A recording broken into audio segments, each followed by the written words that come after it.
Good morning, everyone. Thank you for joining us for the Dental Hygiene Board of California meeting. My name is Dr. Carmen Dones, and I'm the president of the board. Today is Friday, March 22nd, and we're commencing this meeting at 9:04 a.m. I would ask that all of us please turn cell phones to silent to decrease interruptions. For those participating remotely, please log on to the WebEx website location provided on the posted agenda for the meeting. Instructions to connect to the meeting are provided with the meeting materials. The preferred audio connection is via telephone conference and not the microphone and speakers on your computer. The phone number and access code are provided as part of your connection to the meeting. The meeting is also being webcast at the DCA link provided in the agenda. There is no interaction through webcasting, and it is only for viewing purposes. This is an official business meeting of the Dental Hygiene Board of California. Once the meeting commences, we will proceed through the items as listed on the agenda. However, the president has the discretion to take items out of order if warranted. We have worked in scheduled breaks at 10:30 for a 15-minute break, at 12, from 12 to 1 for lunch, and at 2 o'clock, a 15-minute break. The board welcomes public comments on any item on the agenda, and it is the board's intent to ask for public comments prior to the board acting on any agenda item. However, the board asks that the public comments pertain to the current agenda item only as it's being discussed during the meeting. Public comment is not intended to initiate discussion on the topic or topics not related to the agenda item, but an opportunity for the public to express their opinion for board consideration. Questions asked during public comment may or may not be answered at the board's discretion, especially if the question pertains to an item not on the agenda where the board may not discuss it. The board does provide an opportunity for the public to comment on anything that is not on the meeting agenda, which is normally agenda item 2. I would now like to ask the DCA moderator to please explain how public comments will be taken during the WebEx meeting. Good morning.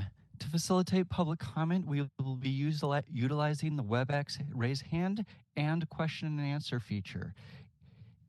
When the board reaches a point in the agenda at which public comment is appropriate, we will open up the Q&A feature, which can be located in the lower right-hand corner of the screen. And members of the public will indicate that they would like to make a comment by inserting the phrase comment into the Q&A box. Again, you may also raise your hand. Please limit your comments to the current agenda item, as the board has provided an opportunity for the public to comment on items not on the agenda, which is agenda item number 2. I will call on individuals and give them permission to, or send a request to unmute the microphone. Individuals will have 2 minutes to speak, and I will give a 15-second warning before your time expires. At the conclusion of the 2 minutes, the individual microphone will be muted, and we will move on to the next member of the public who has requested to comment. To conserve board meeting time, we ask that speakers remain on topic, and if the public comment agrees with a previous comment, the board requests that the current commenter simply state, "I support what has already been stated." Please note, the Q&A feature is being used only as a method for members of the public to request a verbal statement. This is not a means to ask questions of the moderator, members of the board, or staff, or initiate a discussion such as inquiries submitted using this, such as inquiries. Inquiries submitted using this feature will not be answered. While you are free to express criticism of your viewpoint for the public participating on the call, please do not use profane language when making comments to the board. I will provide a brief reminder of this process at the start of each public comment session. Finally, when the board meeting commences, I would like to remind WebEx participants to mute their microphones. If I detect background noise during the meeting as a result of unmuted microphones, I will interject with a friendly reminder. We can now commence the meeting, and I return control of the meeting to the president. Thank you. I would like to hand the microphone over to Anthony Lum so he can provide some housekeeping suggestions. Thank you, President Jones. This is Anthony Lum, Executive Officer of the Dental Hygiene board. Just some logistics for individuals who are here in person.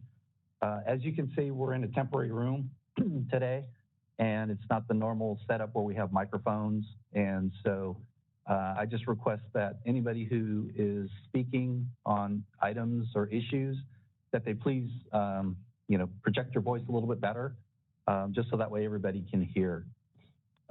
In case we need to evacuate this room for any reason, there's 2 directional exits. One is where you came into the building by the security desk, and that's the main entrance.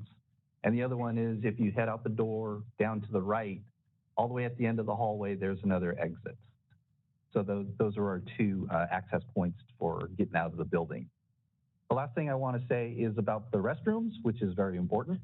And that's where they're located is when you come in through the main entrance by the security desk, just head straight back to the back wall and make a left. And the restrooms are right down the hall there. Okay. Thank you very much. That's all I have. Thank you. I would like to now call the meeting to order and ask Board Secretary Nalini Lali Tribble Agarwal to please call the roll. This is Nalini Lali Tribble Agarwal, and I will now call the roll. Carmen Jones. Aye. Anya Patterson. Aye. Herman King. Present. Michael Long. Present.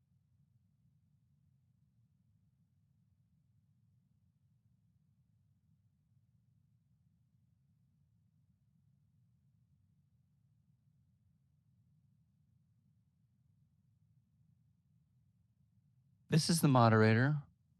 We lost audio after Michael Long. Justin Matthews. Present.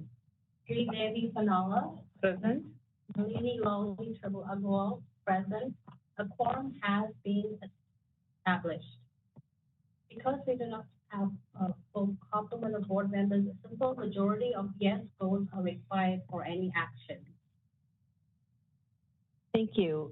We will now move on to agenda item 2, public comments for items not on the agenda. The board may not discuss or act on any matters raised during the public comment section that is not included on this agenda, except whether to decide to place the matter on the agenda of a future meeting. Are there any in-person public comments?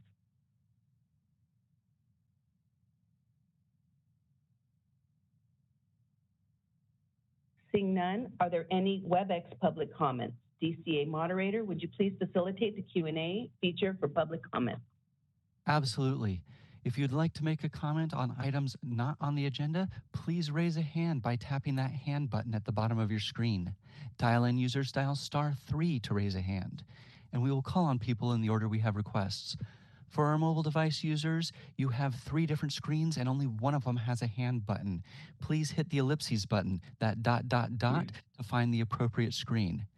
Anyone may also type the word comment into the Q&A box in the lower right-hand corner of the screen and send that comment to all participants. We're now going to wait just a few seconds to see if we have a request for public comment.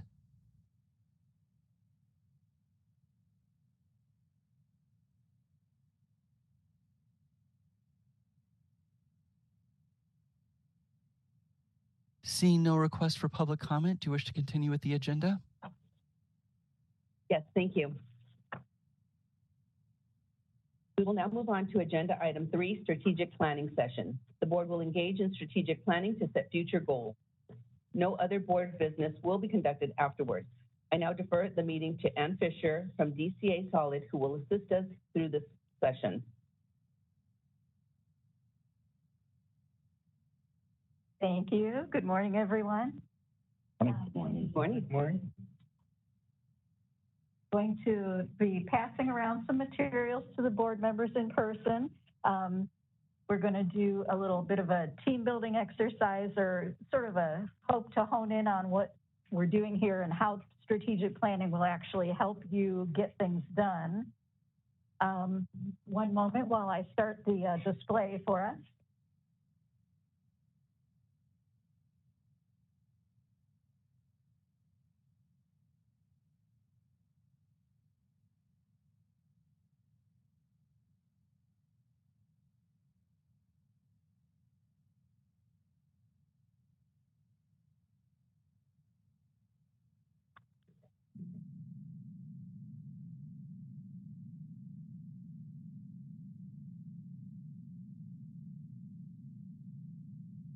Thank you for your patience. So we do have materials. I'm going to go ahead and drop off with people. And as I said, the strategic planning process is important. So we are happy that you're able to be here. And I hope you've gotten some prep for some time to read through the materials, as well as think about the areas that you'd like for the board to concentrate on in the future.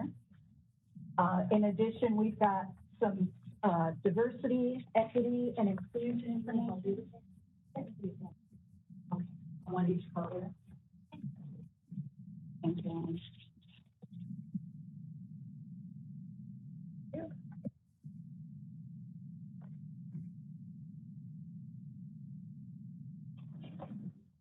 Oh, sorry. I'll help you. Thank you so much.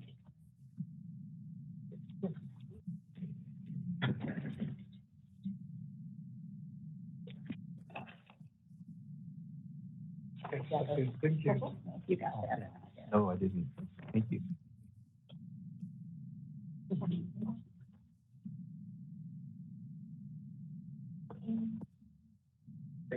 You're welcome. Something.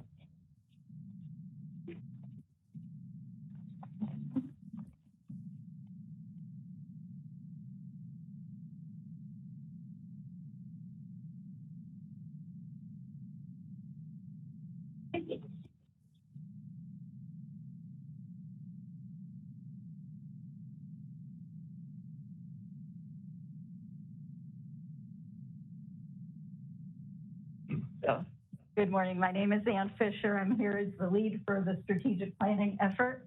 And with me is Tricia St. Clair, and she's going to be covering about half of our goal areas today. So as facilitators, we're here to be a neutral party and helping you discern where you want to go over the next few years. We're going to provide structure. We're going to document the things that you've said, that you've given us as feedback. We're not here to spin things to make you look good or to make DCA look good. We're simply neutral. We're going to make sure that we have captured accurately what you thought you said. So we'll be checking in with you throughout to say, does this really reflect what you wanted? We're going to be making notes live on screen. If we make typos, please try and forgive us. We'll fix that all up later. So for your participation, we'd like for you to minimize distractions. If you can, turn your cell phone over and things like that. We do want to make this a safe space in that there are no silly questions, there are no stupid comments. If everyone feels brave enough to participate, we'd like to get full participation from everyone, get everyone's opinion and ideas. And at the end of the time, if through a discussion, your exact nuance that you were advocating for didn't get represented, we'll ask you to reach consensus in that, can I live with this? If you can live with it, even though it's not exactly what you meant, please try and help us reach consensus so that we can move forward. First off, we're going to do a brief training, a mini training on diversity, equity, and inclusion. Some of you got the full training, but this is going to be just a refresher just so that you can keep things foremost in your mind. Then we're going to go through an overview of what the process that we chose to follow for strategic planning. And then we'll go ahead and get into developing the specific objectives that you'd like to accomplish. So at this point, we're going to do the training videos. So thank you for your attention to those.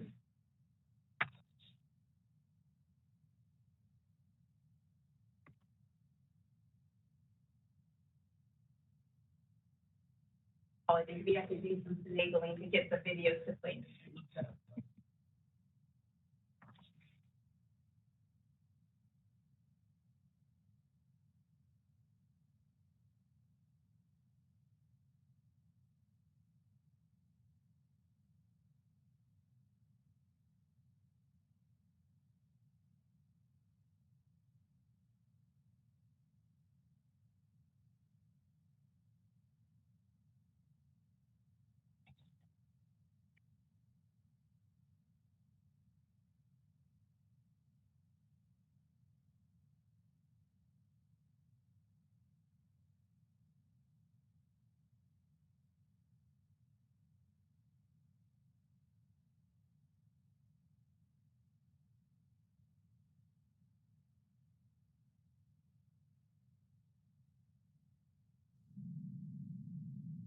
Bacon, Training Manager with the Department of Consumer Affairs Solid Training and Planning Solutions team. I'm excited to bring today's training video about diversity, equity, and inclusion, also known as DEI, to all of you. My training experience in DEI goes back to 2015 across multiple departments, and I'm grateful for the opportunity to support DCA's DEI efforts. What does DEI mean? That's the title of today's training video and is truly reflective of what we will cover. The training content was collaboratively built using resources, research, and training with the goal to further our understanding of this important topic. This training video will provide a foundation of the general concepts, understanding, and importance of DEI. The Solid team is honored and excited to be a part of DCA's DEI initiatives, and we will continue to expand our commitment to DEI through both training and learning. I'm also proud to share this year, every Solid trainer will be DEI certified, and more DEI trainings are on the horizon. I expect this will only be the beginning of exciting things to come for DCA. So now, let's get into it. What does DEI mean? Our learning objectives for this training will be to understand what diversity means and who it relates to, why it's necessary to choose equity versus equality. We'll discuss the benefits reflected in our work culture when we practice inclusion, and I'll share several examples of how to integrate DEI. I think it's important to mention this training's alignment with our mission statement, which is to advance a diverse, equitable, and inclusive California Department of Consumer Affairs for all. To understand diversity, we first need to define what it means. Diversity is all the characteristics and experiences which define each of us as individuals and the groups to which we belong. Often there's a mindset which associates diversity with only individuals who fall under the protected classes. Diversity is relevant and inclusive of every human being based on each aspect of our lives. We're multi-dimensional beings, which makes us diversely unique. Race and ethnicity are frequently misunderstood. People don't always recognize or identify themselves with one simplistic and usually limited category listed on a demographic questionnaire. To shed some light on this, here are the definitions. Race is biological and refers to groups of people often based on physical characteristics such as the color of their skin. Ethnicity is a broader term than race, and it's your cultural identity.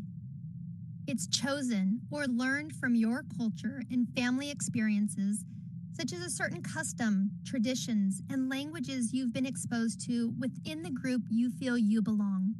Someone might say their race is Black, yet they associate their ethnicity with Portuguese. Or another person might say their race is white and their ethnicity is Irish. I'm a fan of this diversity iceberg because I feel it's a good representation of human diversity. Above the waterline, we can only see about 20 to 30% of an iceberg. The other 70 to 80% is below the surface. When we first interact with someone, there are features we can quickly identify in a short amount of time, such as their body language, an accent when they speak, possibly their gender, and how they're dressed. But these only represent very limited and sometimes inaccurate characteristics of the person. There are numerous layers and dimensions to who we really are, such as our education, sexual orientation, work ethic, strengths, life experiences, and personality traits. And it's impossible to identify these core attributes within a person until we've invested the time to find out. And this is when unconscious bias comes into play, above the surface, when our brains quickly respond to a person or group of people simply based on limited external perceptions. Our brain is biologically wired to rapidly intake information all around us to determine our safety. It's the mechanism which activates our fight or flight response. This is also known as implicit bias. It's an unconscious response and inherent to all humans. We're exposed to influences from an early age based on our environment. our family, education from schools, community, television, movies, marketing, and one of the most powerful influences in our culture today is social media. Because of these unconscious influences, our brains begin to form stereotypes about the society around us. People who look or act a certain way are categorized in our minds based on these mental intakes. Have you ever had that gut feeling when you've been around someone for 5 seconds? It's important to listen to our intuition, but this becomes a problem when we have a strong reaction to someone based on very limited information. We want to trust that feeling and sometimes revere it as a superpower, but we need to make sure we pause and ask ourselves truthfully what prompted those feelings. This is why unconscious bias tends to have a negative connotation. It is how our brains work, but we have to hold ourselves accountable for how we respond, especially when it's based on an unfair judgment.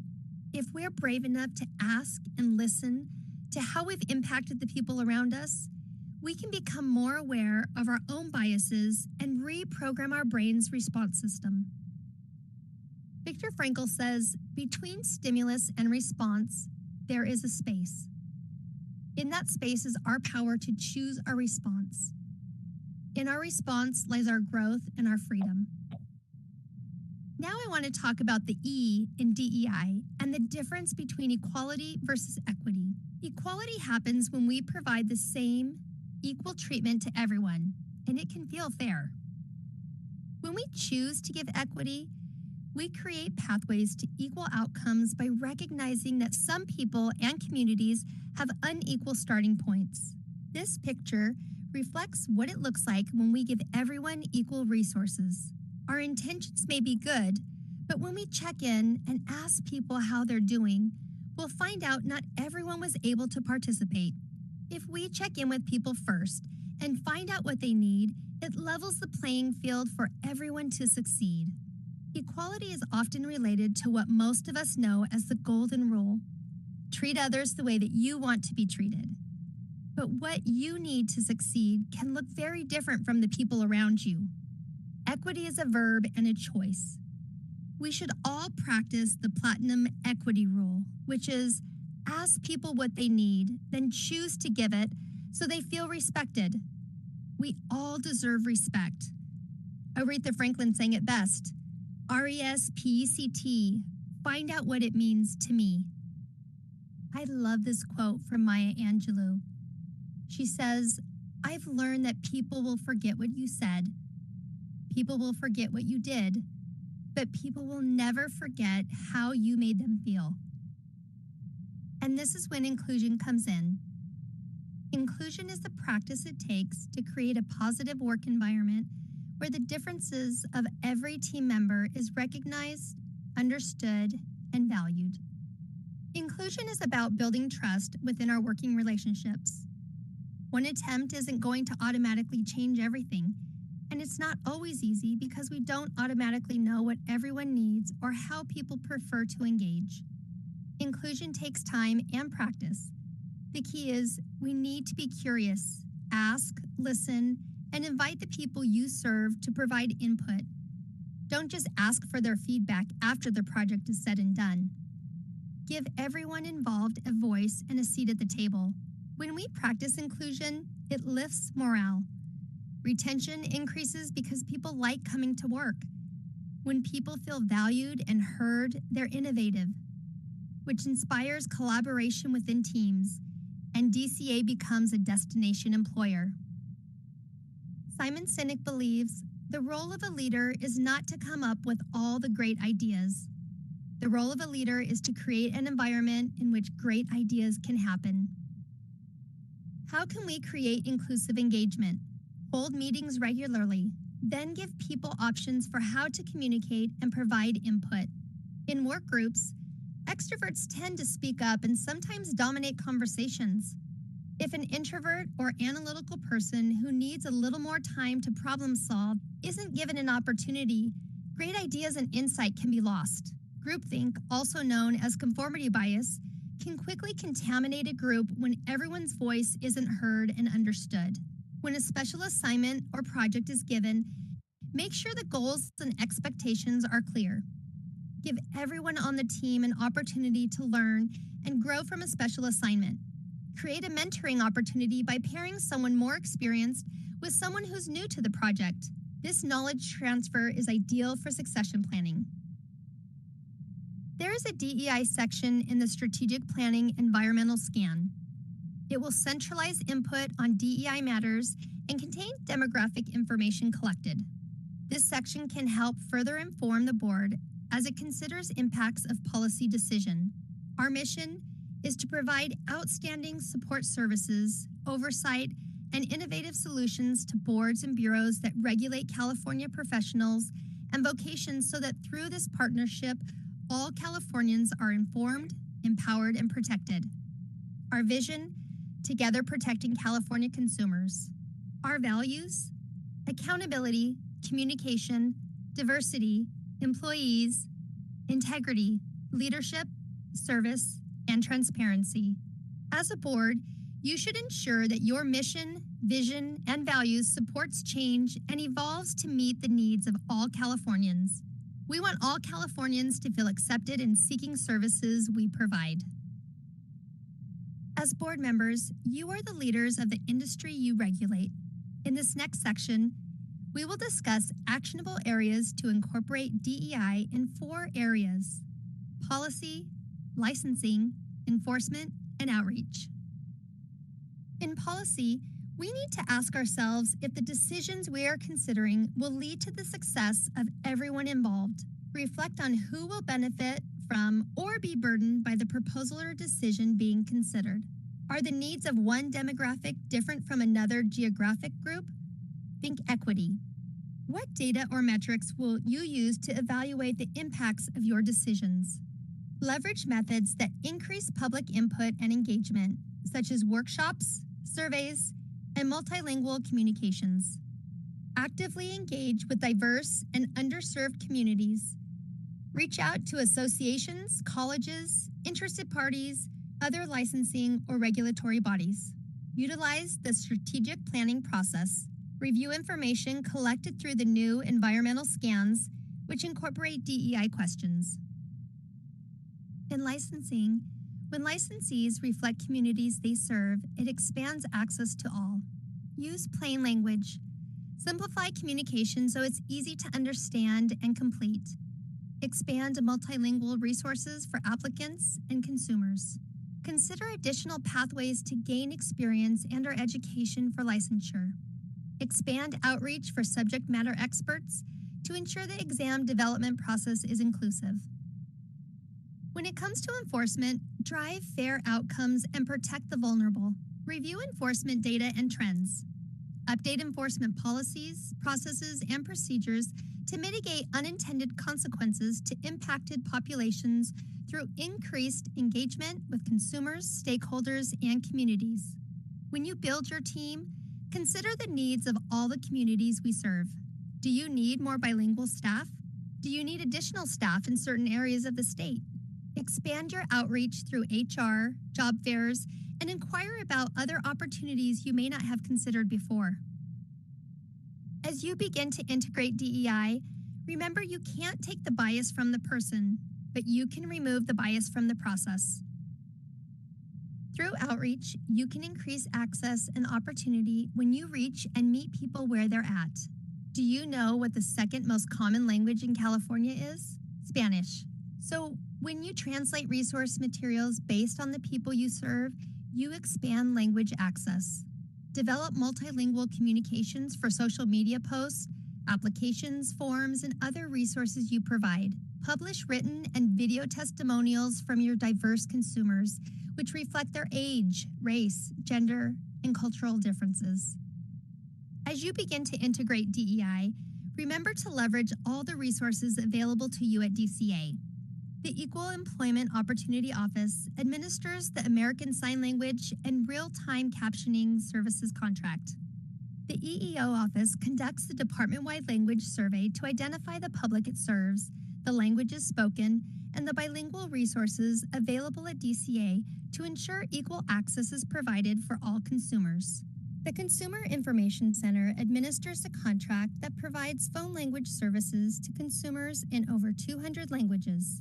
The Office of Human Resources administers the bilingual pay program, including the establishment of bilingual positions. The Office of Publications, Design, and Editing coordinates requests for the translation of written materials. The Solid Training and Planning Solutions offers DEI-related trainings, surveys, meeting facilitation, and development of strategic plans. The Office of Professional Examination Services offers examination translation and adaptation services. I want to share one of the many examples of how the Board of Barbering and Cosmetology has integrated DEI. The California Board of Barbering and Cosmetology celebrates the ever-changing diversity of California's consumers and licensees, so we can establish a quorum, which is why the board has made a concerted effort to expand on its language accessibility. Here are some of our achievements. Please enter 1 for Spanish and 2 for all other languages. Upon request, each individual that visits the board in person is given the opportunity to access an interpreter via the language line phone service if the individual does not feel they are able to effectively communicate with board staff. Let's take a look. Good morning. How can I help you? Tôi không nói tiếng Anh. Okay. Is there another language that you prefer? Do you see one on this list? Tôi nói tiếng Việt. Okay. A unit within the Department of Consumer Affairs called the Consumer Information Center, or CIC, provides phone agents who assist consumers and licensees in English, Spanish, and more than 240 other languages with the assistance of a third-party vendor via the toll-free number 1-800-952-5210. Phone agents usually serve as the public's first point of contact. They provide many services to both consumers and licensees. CIC phone agents answer nearly 1 million calls per year. The board provides 3 additional language access pages in Spanish, Vietnamese, and Korean languages on its website, www.barbercosmo.ca.gov. The English homepage has the option for Google Translate. Almost every publication, form, bulletin, and trifold the board provides is translated into Spanish, Vietnamese, and Korean.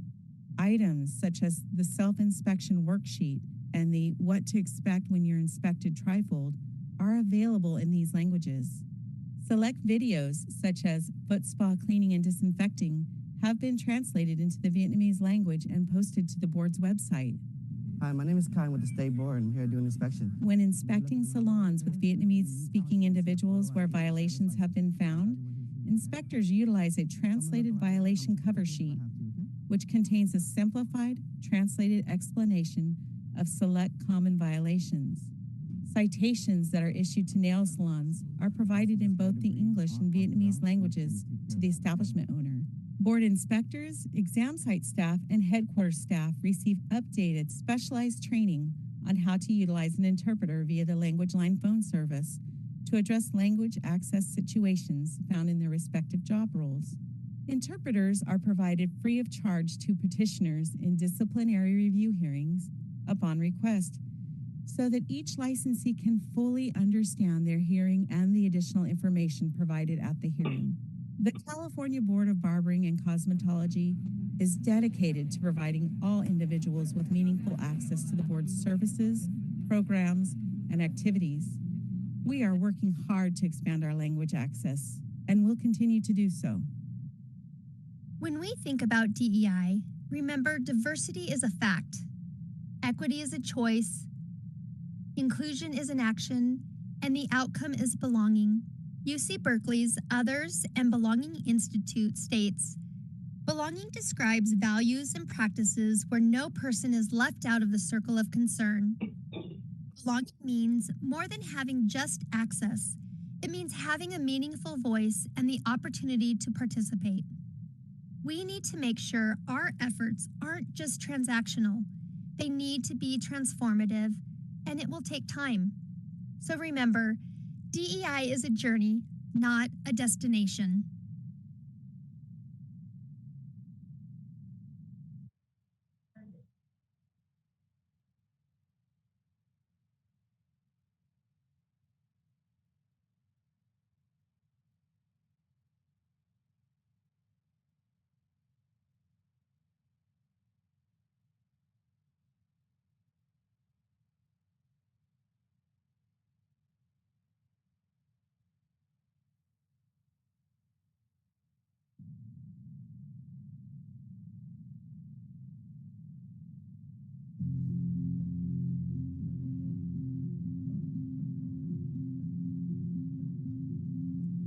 In 2022, Governor Newsom issued an executive order directing state agencies and departments to build upon the state's efforts to advance equity by taking new concrete actions to address disparities and expand opportunity for all Californians.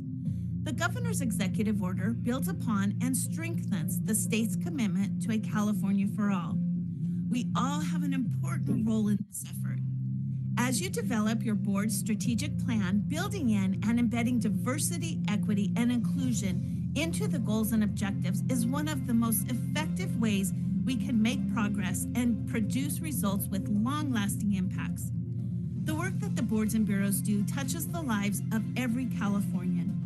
That is why it is so important to take into account every Californian when building out the board's mission, vision, values, and goals. The department's Diversity, Equity, and Inclusion Steering Committee and the SOLID team are available as a resource to help you in meeting those goals. Thank you for being a part of making our department a diverse, equitable, and inclusive California Department of Consumer Affairs for all.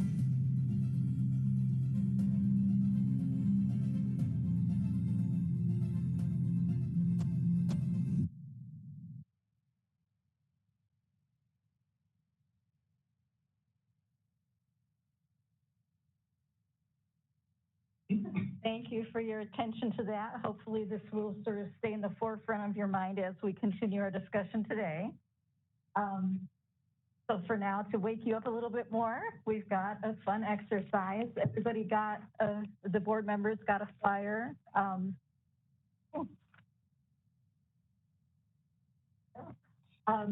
With a bunch of numbers on it. And this is going to be a little exercise in why we bother doing strategic planning. So what I'm going to do is I'm going to give you 30 seconds to count up the numbers. So you'll start and locate number 1, locate number 2, locate number 3, and see how far you can get within 30 seconds. And if you are participating virtually, you're welcome to take a look and just identify them on the screen. So let me go ahead and get my timer up. So let's see here, 30 seconds, and go ahead and start counting.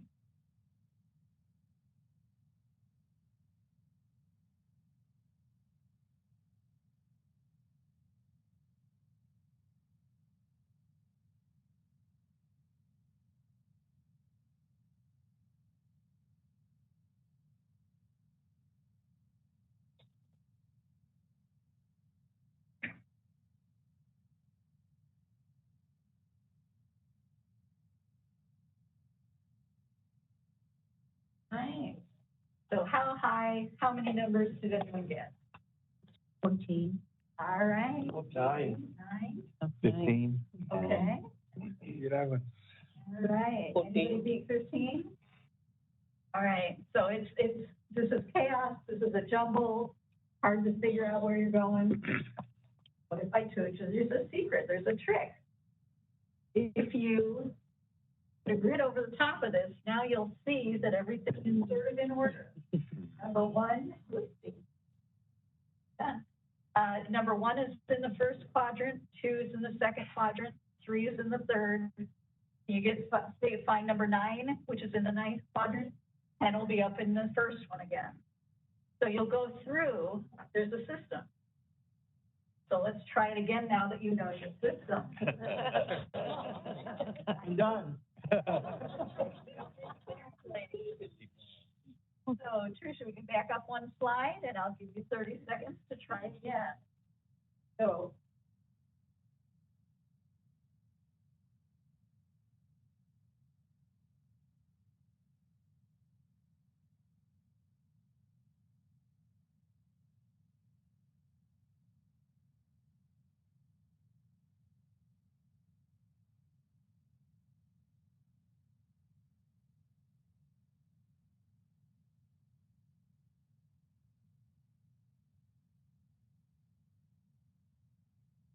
All right. Did you get a higher number this time? Yes. Yes. How high did anyone get? 43. 33. I'm putting it in quadrants. So this demonstrates that when you've got a plan in place chaotic falls into place a little better. So that's what hopefully we're going to be able to provide you with today, is a way that all of your different requests and concerns of all of your stakeholders can get put into a system where you can get some things done. So let's see, at this point why are we bothering to create a strategic plan in the first place? It answers some big questions, and we start with the question of where are we now? We did that through defining our mission and our values. We did that at a workshop. And then we did this environmental scan, and we gave you the results of that survey, and we interviewed most of you. Then we take a look at where are we going. We want to make a conscious decision guided by our vision and our goals. Where do we want to go? What areas we need to concentrate on? And during the day today, we'll be building the objectives that will more specifically define that. And then after we finish today and get a plan in place, we'll say, how will we get there? At that point, we'll meet with the Executive Officer Lum and the key staff to find out who's going to do what to make sure we get finished. So that's the action planning stage. So the mission that you all developed is the where are we now? Protecting the public and consumers, meeting the oral health needs of all Californians, through equitable educational oversight, regulation, and enforcement. So our mission statement really is our guiding light of where we feel we need to be. The values that we operate with, we also went through this with our workshop. These are the things that you hope your stakeholders think of when they think of their dealings with you. Do they agree that you're accessible? Do they agree that you're collaborative? These are the high points that you want to be demonstrating through your actions. And then another way of finding where we are now is we did this giant survey, and we want to thank professional associations and the schools for distributing this as widely as we could. We got 500 external stakeholders to go through and give us their feedback. We got the staff and the board members to contribute. That's our snapshot of where we are now. And then the vision that you've created, access to high quality oral health care for all Americans, for all Californians. Let's limit our ambition. We expanded. And then our goals, as this is the structure that we put in place over all of our chaotic requests, is our goal areas. These will be the sort of the compass points of where we're going. Talk about those one at a time. Our point here today is going to be to develop between 3 and 6 objectives per goal area of issues you want to make sure get taken care of. It's going to, keep in mind where you're going and what you want to put your time and resources in. If we could change the world completely and had unlimited money, that would be great. But we're going to try and keep in mind what our bandwidth and our resources are. So in the 5 stages of strategic planning, right, we're pretty much at the halfway point now today in our planning session. At the beginning, Executive Officer Lum and Tricia and myself got together, planned out the approach we're going to take for you. Then we conducted the environmental scan survey and interviews, wrote that up. We're doing the planning session. After that, we'll create the final plan, and then at your next board meeting, theoretically, you will have a chance to review, make any little edits that you need to approve that. Once that's approved, then we'll meet with staff and kind of nail down some of the details on who's going to do what and how we're going to measure whether we succeeded in the objective or not. That'll be what Trish and I helped Tony with. The method that we used to create our environmental scan report was the standard in the industry. It's called SWOT: strengths, weaknesses, opportunities, and threats. And so we asked all of you in the interview, and we asked on the survey, what's going well, what's going badly, what issues are on the horizon that you want to really jump on, and what issues are coming up on the horizon, politically, climate, anything that you want to kind of mitigate and be prepared for in case it turns bad for you. So those are the. And then the DEI sort of overlay to all of this, we'd like for you to keep in mind getting different perspectives from different categories of people that you might be used to tapping into. Keep in mind unnecessary requirements, and that doesn't mean throw out all standards. That just means, you know, will you only accept this kind of experience, but realistically there are other kinds of experience that might be acceptable. You know, all sorts of different things that have just, that's the way we've always done it. Let's take a fresh look. Is that really serving us? Increasing outreach and connection. That's, you know, the goal of all California government is to try and reach everyone.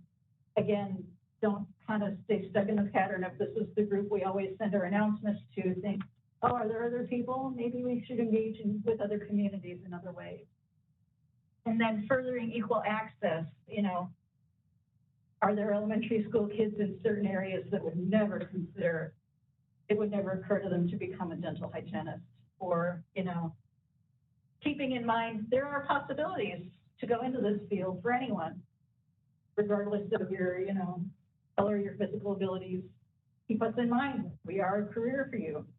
So that's sort of the furthering equal access, letting people know that they could jump into this field if they chose to. So the direction of the board is in your hands. You're the board members. You get to decide. Our overall mandate is consumer protection.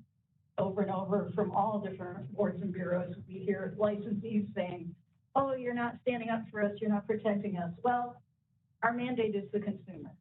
So, you know, that's our bedrock. And also, again, consider the available time and resources of your staff. It would be great to personally phone every graduating senior and say, hey, gee, have you thought about dental hygiene as a career? But we don't have bandwidth for that.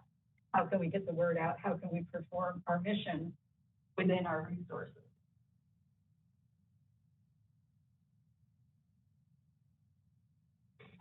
So the resources I'd like you to keep in sort of in your buffer and the short-term, short access is your overall expertise with this board and with this industry.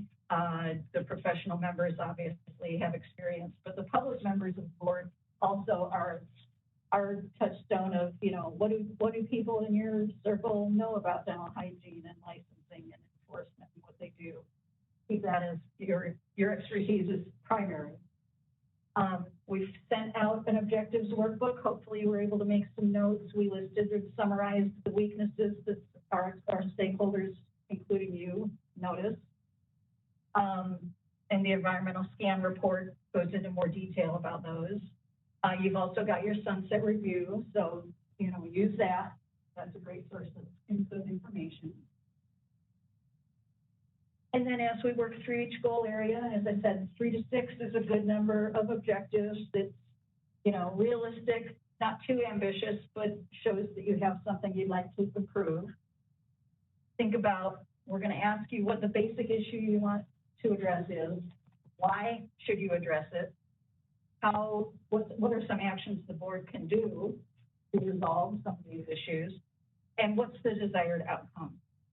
So don't worry about getting every word specifically in order correctly. Tricia and I will work on more phrasing, but we just want to get in our conversation today a look at what the issue is and why you feel it's important. And then we'd like to confirm that the objectives are SMARTY. And so the board members got a handout that talks about the SMARTY methodology, which means try to make your objectives specific enough, you know, not just increase outreach to everyone. Let's try and get a little more specific about that. Measurable, will you be able to determine that you finished? Actionable, we try and give you some ideas on action terms, although again, Tricia and I will come up with a lot of that ourselves. Realistic, you know, you're not going to call every high school senior and tell them about dental hygiene. Realistic. Time-based, most strategic plans last between 3 and 5 years. Try and think of things that are realistically achievable in that time. Inclusive, try and make sure you're addressing the needs of everyone in California. And equitable, creating some pathways to equal outcomes.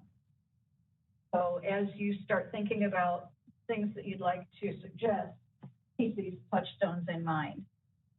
And as an example, we've an enforcement example to show you this. So we've got an issue of untrained staff and lack of policies and procedures. And that's not uncommon. There are all kinds of boards and bureaus. They have, I don't know, this is how I was trained. Oh, I was never trained. I just looked at someone else's. Why address it? Because we've got inconsistent interpretation of the law. That's a big deal. How can we address it? Map out some procedures, get everybody on the same page. And the desired outcome would be all the policies are in writing, everyone's been briefed and trained on them, everything's consistent throughout the board members. So we've got the specific issue, we've got actionable, realistic, time-based, measurable, inclusive, everybody got trained the same way, equitable. So that's the sort of thing that we're hoping to develop with each objective today. So our first goal area is licensing. Was that? Yeah, I'm just going to run you through that one. We're going to take notes and they'll appear on the screen. Like I said, try not to get hung up on typos. We're doing the best we can, but I want to capture what you've really thought of. All right, so good morning. As you can see, the first goal area we're looking at this morning is licensing. And we have the definition of licensing that the board has come up with below it. Before we move on, do we all feel good about this description of licensing?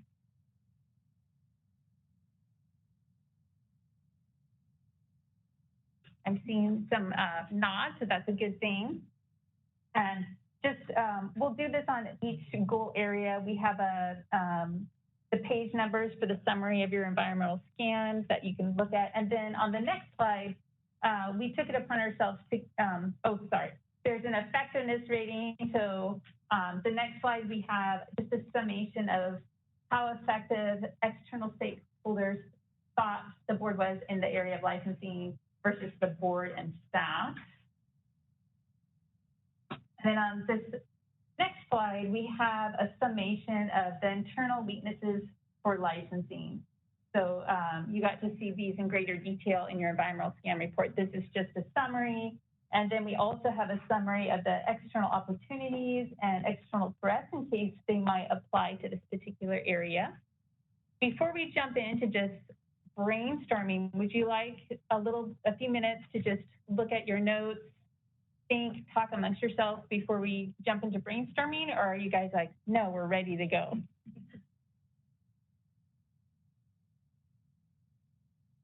Ready?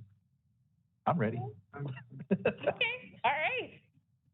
Okay, so following the model that you saw, we're just gonna ask for, okay, what's an issue?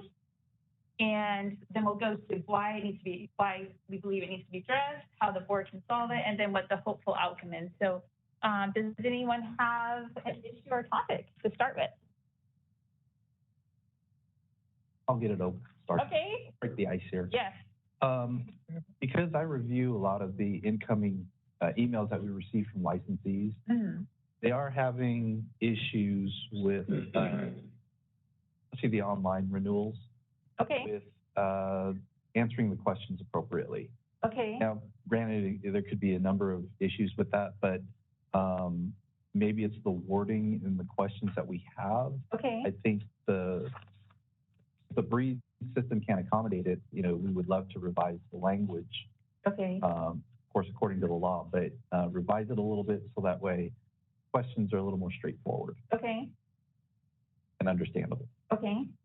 And this is specifically for the renewal process, the license renewal application. Okay. The why address it, it sounds like it's coming up a lot. A lot of licensees are not only confused about the process, but they're actually checking the wrong answer. Like as an example, and the most frequent that I get is a licensee will go in there to renew their license, and the way the question is worded, they may inadvertently check that they intend to have an active license. Okay. But when they answer it incorrectly, the license actually renews in an inactive status. Okay. Which causes a problem. So that's one big issue through the license renewal process that I'd like to get corrected. Okay. Quick question about that. Yeah. So who's in control of like the final wording? Do we have who, like, is it beyond our control of the wording that gets approved for those questions, or? I'm going to defer to my licensing expert, Tracy Napper, who's my staff. Hey, Tracy. Hi, I'm Tracy Napper. We have the final wording on what's displayed on the outside for our licensing. So if there's verbiage that needs to be revised, I can present it to management and we can get the verbiage revised and submit a ticket to OIS to make sure that the information is a lot clearer and easier for our licensees to respond to the renewals. That's great. And then one more, just a little follow-up. So you mentioned there were like, are they like yes, no questions or like multiple questions? That's where the issue is with some of our licensees, because the question asks, I believe, do you want to renew your license active? Okay. Is that correct, Tracy? Yes. And okay. It's a drop down yes or no question. Okay. And sometimes, you know, just probably with them fumbling with the computer, they may just think they clicked on the yes when they clicked on the no. Okay. So we get a lot of responses in that way, but most of our issues with renewal survey questions. So this is my follow-up question. Sometimes there's the question and then there's the answer set. And sometimes you can have an intermediate, like, little box that you can put some verbiage in, like a yes means, a no means. Yes, right? Can't do that. So that there's a little bit of like clarification or written in a more non-statute way or whatever it may be. And if the system can accommodate that, we would love to present that. But even just to make it simple, because Tracy said there's a drop-down menu, but even if you have just clear two bubbles, you know, how would you like to renew your license? Active, inactive, and then they just check that. That's cool. Thank you, Tracy. It sounds like for a desired outcome, there might be more correct license renewals, like people are more successful renewing their license. Yes. Yeah. Because that can cause problems when people, I know a lot of employers check the status of the license. Sure. And when they see it's inactive, they know automatically that some of them may get suspended from practicing. Right. Because of an inactive license. So I want to try to curtail that as much as possible. And this is for briefs, right? Correct? This is for the online system. Yes. So how do we feel about that person? Does that look good? Do we need to discuss it some more? And heads nodding. So I think we're safe to come up with another issue.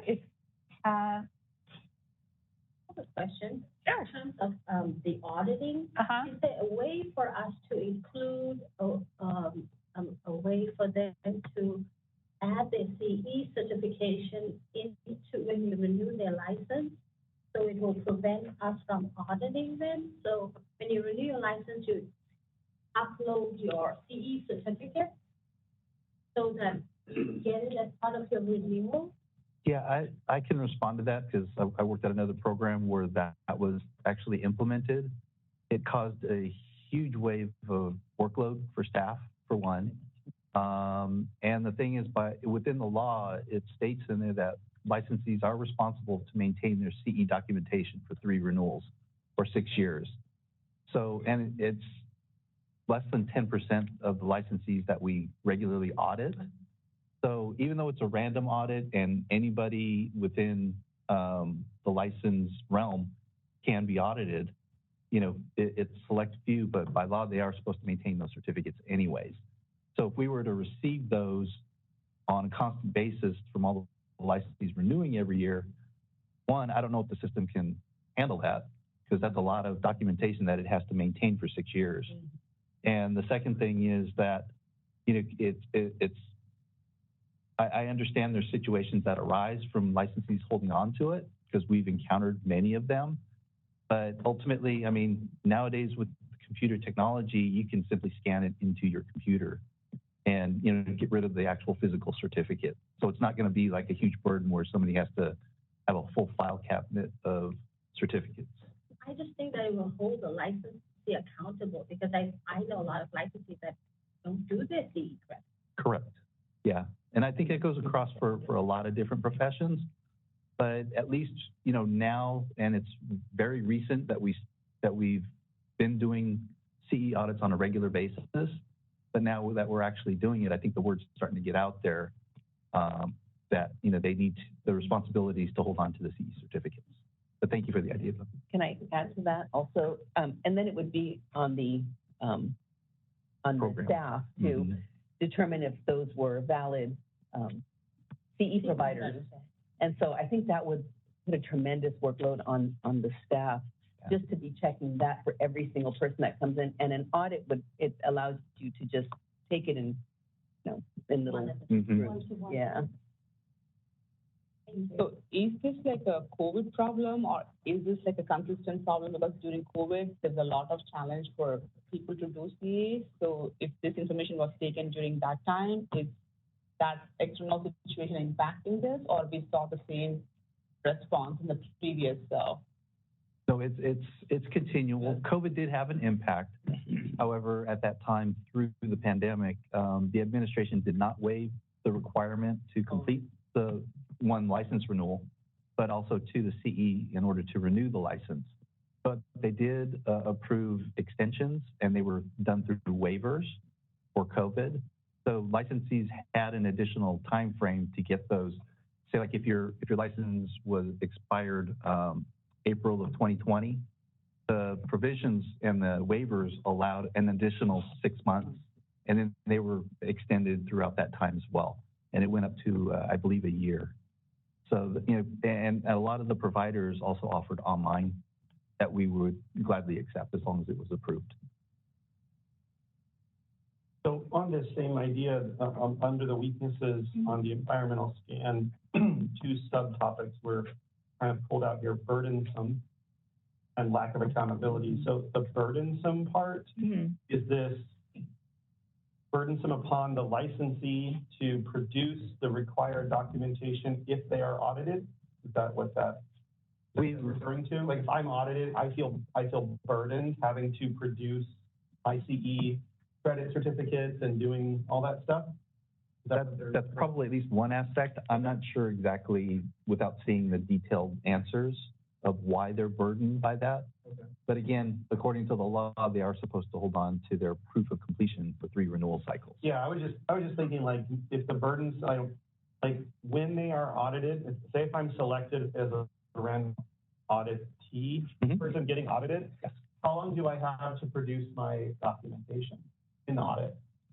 We give them... Typically, it's 30 days. Okay. And if there's any circumstances that requires an extension, we would typically provide them with extension as well. Okay. Because I can imagine, you know, you take a class, you get the CE certificate, and then you lose it, right? Then you're like, oh my God, I'm getting audited. Now I need to contact the provider and get the information, and God knows how long that might take. So if that process timeline is longer than our timeline, then that could be burdensome, right? And she's worried. And we have, you know, our CE auditor have encountered a lot of the situation that you just described. Okay. And the CE auditor will work with the licensee in, you know, whether it's extending the time out for the audit. They wouldn't automatically fail them just because they couldn't produce it. Okay. And, you know, in the event that they can't get the CE certificate and they do end up having a citation, there's also different avenue where they can, through informal conferences, and provide additional documentation that they show they attempted to contact the CE provider, and we would take that as mitigation. Okay. So there's different avenues that licensees have if they can't find a certificate. But again, the law is pretty specific where they are responsible to retain those documents in the event that they're audited. Okay. And I'd like to offer a little insight too, in as far as what people might have been getting at when they say burdensome. We've got a few comments. It was difficult to get access to classes, classes. Okay. So that might be part of the burdensome, is the fact that either live versus virtual or in person and those sorts of things, which was a COVID issue. but also, you know, regional availability and pricing. And so access to classes could be a part of that too. Okay, thank you. I'd just like to comment, I've been audited before. That's my experience. I found out that one of the CE providers wasn't eligible to actually issue CEs. I submitted that in. The staff was really forthcoming with that information. I was able to go back to that provider and they just gave me the wrong number. So there is good communication. It didn't take that long.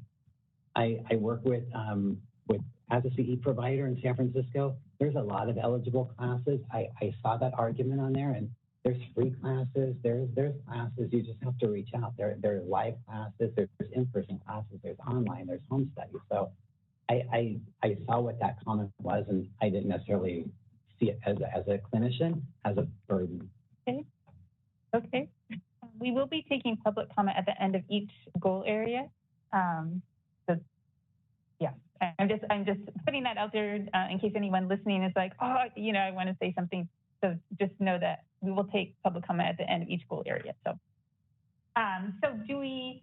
Anna's been valiantly taking notes as this discussion has been happening. Do we want to have CE tracking or status to avoid the need to be audited? It sounds like changing briefs has that capacity, but it would put too much burden on staff. So do we, at this time, do we want to keep this issue, or would you like to remove it?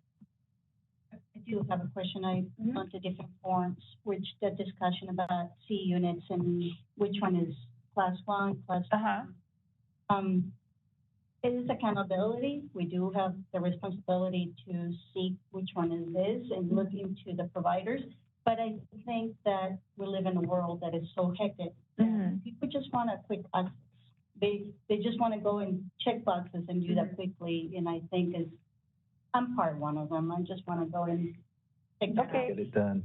Yeah, and I think that if we develop a system, something that's just a quicker way to say, you know, California Dental Association has this and this and this classes as that class 1, class 2. Okay. Just gives them a quick reference to make sure they're on track. Okay. And looking at briefs, it can be a little bit iffy in a way to access that. Okay. Or board, we have a quite very specific setup for that. But if we make it a little bit more streaming way to get into it, and even though we've been in the field for a long time, we want something that is just a easier, faster process to get in. And look at the provider and say, this provider, just a quick, this is my take on what I hear and what I feel. Okay, so maybe for the issue or topic, quicker streaming. Yeah, look at ways of like streamlining the CE process. Yeah, I think that will make it a little easier. There's tons of free access to different things, and if we just anyway. Okay. Cool. As a public member, I mean, I'm not familiar with how a dental hygienist locates, identifies good CE opportunities. So is there a location, one location that kind of lets them know all the different providers, or is this just a there's multiple locations where they can query for dental hygiene, dental areas. Okay. CDA, the California Dental Association, CDHA, California Dental Hygienists Association. I believe like Colgate puts on a whole group. Even the individual association, CDHA puts on, sessions and conferences where they can get CEs completed that way too, in addition to online aspects. And society. Okay. Are we allowed to have a list on the website that says, this is not an exhaustive list, but here are some places to start? And do we do that? Well, one of my goals, future, for the outreach is to have links for all of these individuals that offer CE. Then the licensee will still, the licensee will still have to do their research and due diligence, but at least we'll have the links on our website that they can just click on, like CDHA, click on there, then you can have access to their website and look up CE. That sounds great. Thank you. So Ann captured that bit. And then also for how the board can solve it, do we want to look at possibly making the tracking easier, like maybe some form that would make it easier to track CE, or is that like, forget that, we'll stick with what Ann captured? Tracking as far as just for licensees to track the CEs that they've taken. It sounded like maybe making that easier for them, like, I don't know, providing them a form or to. I believe when they undergo an audit, there is a form, but they can also, just submit the documents in general. Okay. But there is a form that we can provide that they can list them all out. Okay. So that way it's easier for my staff to review. Yeah, for sure. So, okay. Can you, which, okay. Is it possible to have that form? I don't know if the form is online for people to access in advance so that they can continuously track them and then we can make it that way. That's what I was talking about. Okay. The streaming part of it, that's what I was talking about. Although we are responsible, we're accountable. Yes. As I said, we live in a very hectic, with a lot of obligations. Yes. That streaming is only done for audit when we get that. But if we can create another streaming to where they can just look into see, make sure they're on the track.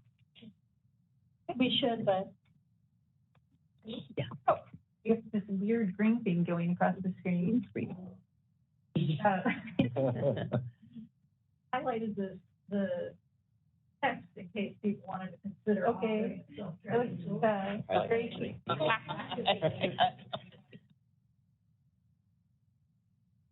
okay, now we're back to the, okay. That was weird. It's blocking out everything, this big green block. Okay. Highlight anymore. So the desired outcome, it sounds like the desired outcome is just making it easier for licensees to stay in compliance. Please. Just wanted to comment then on the dissemination of information. I know that in the past we've had newsletters that go out to members, with licensees. And I don't know where we are with how would we disseminate that information? Oh, that's two ways. Yeah. That's another goal on my list. We're going to reinitiate the newsletter, for one. The second thing is we've uploaded a ton of information on our website. And the link, I was just looking at it right now. If you go to our homepage and you just scroll down under alerts, huge link right there to continuing education information. You open that up, there's a few links there that'll give you information about audits, about continuing education for license renewal, units required, et cetera. Yeah. So there's a ton of information right there on our website that's available. What's the time frame on the newsletter? We're gathering articles right now to assemble it. And I'm hoping, what I would like to do is do like 2 newsletters a year.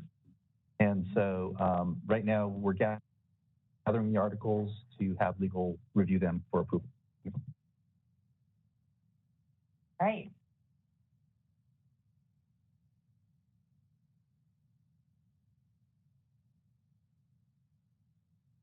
Yes, please. Is there a way to also, with the newsletter, put it on social media? Because a lot of the younger licensees, it seems like that's where they are. That's one of my goals too.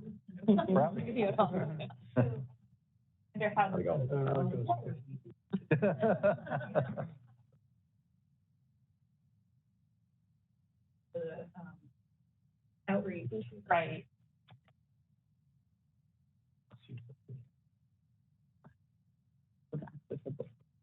All right.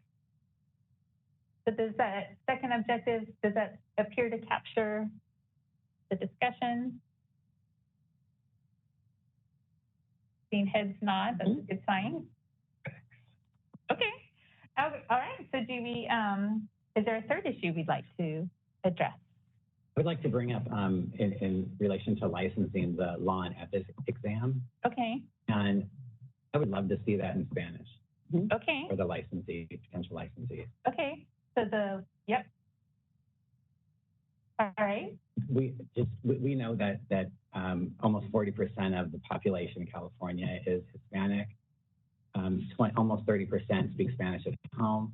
The average rate of tooth decay in children ages 6 to 9 is 70%, and in Spanish-speaking population. I've personally had a friend, an RDH, who couldn't pass her law and ethics, and she's Spanish-speaking, And I just see it's an opportunity, especially with our equity, diversity, to include this or at least move in that direction. Okay. So how the board can solve is just offer the exam in Spanish, have it translated. Desired outcome? More REH APs that speak Spanish. Right. Okay. Increase the licensee pool. That'd be great. Yeah.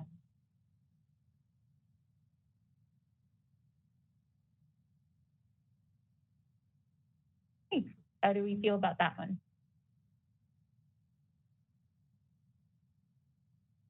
Nodding head, so I'll take that as it looks good. Okay, so that's 3 objectives. Do you want to go for any more in this area? You certainly can.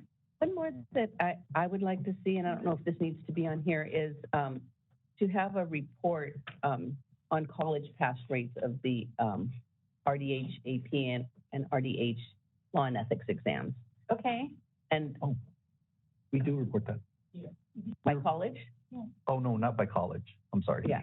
And I say that because it would help the colleges to understand, if they're on the right track or not. Okay. And I think, not knowing, they do that for the national board exams.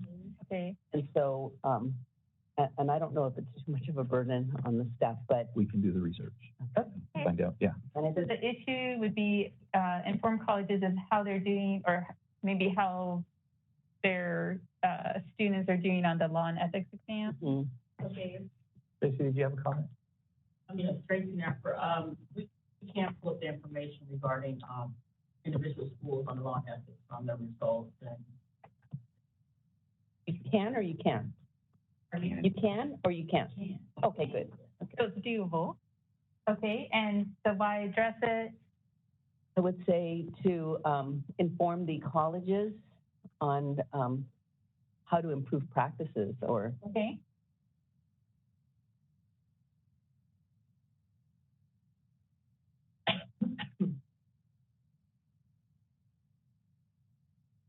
And then we know, okay, and then the desired outcome. Increased pass rate. Yeah. Increased pass rate. I think increase information to those schools so they're aware of how well their students are doing for that aspect.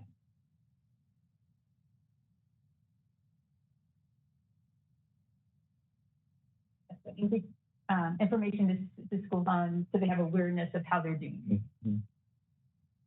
That was just a small short story, but I was at a event. I'll just call it an event, and students were there. Okay. And honestly, this whole group of students that was right in front of my outreach desk, they were talking about the law and ethics exam, and a bunch of them were saying, "Oh, we're not going to study for that. We study for the clinical, but I think we can pass the law and ethics without any issue." There happened to be an experienced licensee right next to him. He taps him on the shoulder and he says, "I would study for that exam. It's not an easy exam, and take it to heart that you need to study for it." And they had like bug eyes looking at it like, "Oh, we have to study for that too." It's like, yeah, it's an important exam. It's your last step before you actually get the license. So, we try to emphasize that when we do our outreach. Great. All right. So letting schools know how their students are doing, that could be very helpful because the school might then remind students that they do need to study. And maybe even emphasize a little bit more on that aspect. Yes, exactly. All right. So how do we feel about objective 4? Okay. Do we have a fifth objective? Oh my goodness. On the external stakeholder comment trends, the number 1 is cost of fees with 21 mentions. So we should talk about that a little bit. Okay. I know, I'm assuming, I don't know, I'm not a practicing hygienist, but I'm assuming that there are a lot of costs and fees involved. I also assume that we are only in control of so many of those. So maybe understanding which ones we can control and assess those if they need to be adjusted. And then trying to tease out, maybe these comments are, pertaining to fees we don't have power over. Okay. So maybe trying to understand that a little bit more. Okay. And making sure that our fees are appropriate so that we can function as a board in terms of the enforcement and the licensing. And I can comment to that. The fees, they're structured and analyzed to all the processes that we perform. When we did the fee increases, which started a couple of years back, there's always an in-depth analysis of how much will cover our expenses and the like. The thing is, when we did a comparison to other allied health professionals, we're still right on par with them. We're not extremely high, we're not extremely low. And the other programs that I compared to that had lower fees, they also had a larger licensee population. So with their revenue coming in, they can afford to have a lower fee, but still continue their operations. For us, we're basically right in the middle if I want to compare to all consumer affair boards. But with our licensee population steady, as far as active is concerned, around 20 to 21,000, where the fees are at right now with the cost of doing business going up consistently and never coming down, it's right at a good level where it maintains our reserves in a perfect spot. Can I also address that, Carmen Dones? I think what I read in the survey was that it was the collection of exams that they were taking. And I think a lot of it had to do with the clinical exam, because I think it was anywhere from like 1,200 to 1,500. And so I think, it was a combination of things, the licensing for the law and ethics, the clinical exam, and the national board, which is, I think, 500 to 600 or so.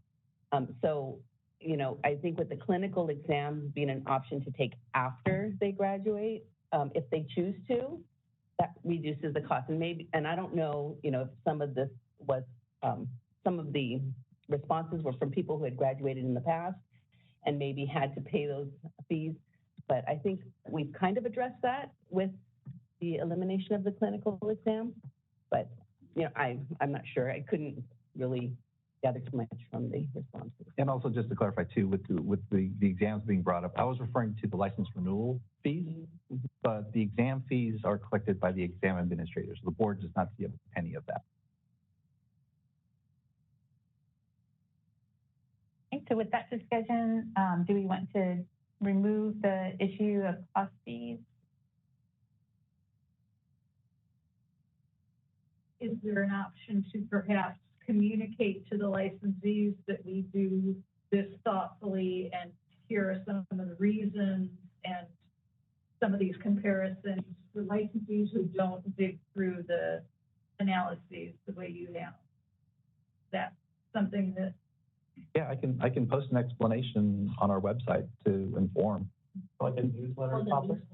Or newsletter, sure. Do you want to just put that in the news as a newsletter topic? Okay. I'm going to type that in the notes for a future newsletter topic.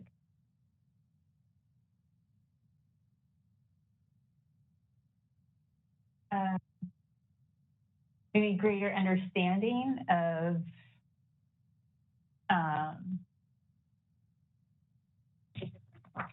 costs associated with becoming a dental hygienist, maybe?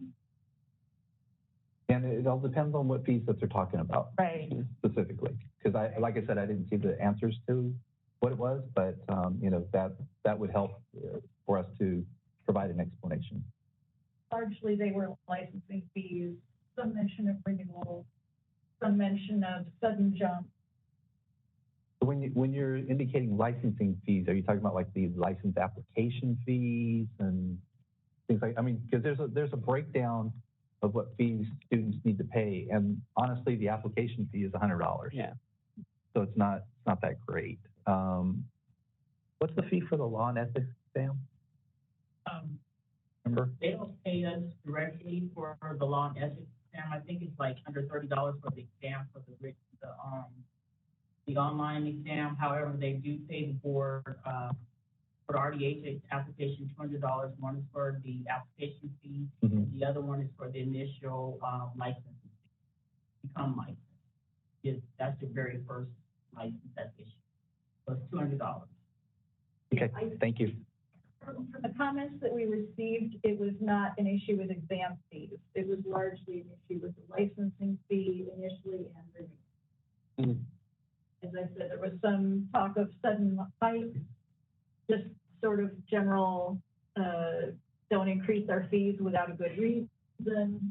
Which again, is communicating, we got a good reason. Just, yeah. Yeah, we don't work to increase fees nilly-willy. I mean, the last time we had a fee increase before this last one was 2014. And it was projected out at that point in time to last for 5 years before we needed another fee increase due to the rising cost of doing business. However, the last one was extended an additional 3 years. So we actually didn't increase fees for 8 years.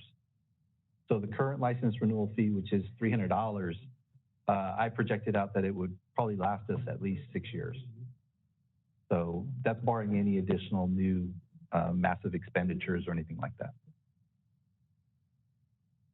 Just comment, there's a group of hygienists, myself included, that I know are, the fact that we are our own governing body and the only one in the state, I'm happy to pay the fees. And a lot of hygienists that I communicate with, they're happy to pay these fees to know that we have this autonomy of governance for dental hygiene. Just so you guys, and that's also talk amongst dental hygienists, not just the complaining about the higher costs. So, Anna, do you have that there just as a note, or are you finding it as objective? I felt like it's not an objective, it's just going to be something, the cost fee thing? Yeah, that it's going to be something that they address in the newsletter and not an objective. Is that, am I understanding? Either way, if you want to make a specific point of communicating more clearly and thoroughly. I personally think we can handle that external of the strategic plan. Because that's just informational to me. So. We can just copy and paste 5 into the notes. Yeah. Yeah, we use the notes in the PowerPoint for items that are just, they're not objectives, but the board wants to take these actions following strategic plan. All right. Any other issues that you would like to address in the area of license? And if you haven't spoken up, please feel free to speak up. Oh, there were 2 bullet points for clinical exam, and both are a little contradictory. One is like typodont is not rigorous, and another thing is using live patients is challenging. So how did we come to this decision? And is there like a lack of communication to the school students, like where there is like not flowing correctly, that why this decision was and is it California the only state which went in that direction, or like, are we the early adopters, or other states are already doing it? So I was like not sure how to take that comment, but there are like 9 people who responded for exam issues. Okay. But with this contradiction, I was not sure. I think it is important to address to the licensees, like why this was decided, and the schools too, so there's a better communication. Yeah, this was decided because everybody's at like rest of how we move forward with this licensing. So that was my part. Are you referring to why we removed the clinical exam requirement? Is that, or is I know why it was removed, and we voted on that and it's moving forward, but it looks like there's a concern that it's not as rigorous and not preparing the licensees well. So is there like any survey post-exams who are not taking live patients, that how students are? It's hard to really look at that aspect, but I want to bring that up because it looks like there is like not clear understanding of why the board moving in that direction, but the people are not understanding why that decision was made. And could that be another topic for the newsletter? If we have for an explanation kind of thing? Right. Sure. There could be a newsletter article like just explaining, the reasoning behind the decision and. Well, the reason why the board chose to go with initially with the typodont or the mannequin-based clinical was basically due to the pandemic, and the feedback that we received over the years from educational programs is that a lot of the students felt that taking a clinical exam, whether it was live patient or the mannequin, is actually just a hindrance and a hurdle to licensure. And at least the pass rates for the mannequin exam showed that. Students were passing at a high 97, 98% rate. So we, with the determination that the schools teach at a high competency rate, we would base the license issuance off of that and eliminate the clinical exam. There's a lot of issues between the typodon or mannequin-based exam type versus the live patient. And I don't want to go on a tangent on that, but there's a huge issues with either one. And honestly, some licensees came to the board meetings and commented, their comments almost felt like they said, well, the clinical exam is kind of a rite of passage. I took it, so they should have to take it. And that's not a reason to either take the exam or not take the exams. So, it's something, I get it, the longtime licensees who may have had a rigorous time doing a clinical exam, they feel that it's inappropriate to remove it. But we're 3 months in from removal of the exam. So I want to give it some more time to see what the results come out to be. And hopefully, it stays on a positive track. Yeah, I think I'm just asking for more clarification or communication by how we reached it. I feel like a patient, and I'm not owning that everyone should do that. Yeah. It's challenging enough for students to pass the test, and this is like another burden to deal with. But I think how can we clarify and let them know we made this decision, but the training has to be much more, concentrated in the area, because that one episode will not determine how a licensee would do in the future. So. Yeah. And, the belief was, too, from a lot of individuals that commented at our prior meetings, is that how can you assess a person's skills on a one-day test? People that have test anxiety was brought up and things like that. So I understand that aspect, but, we received a ton of public comment and throughout multiple meetings on this issue. So I can provide a clarifying article in a newsletter, so that way everything's explained.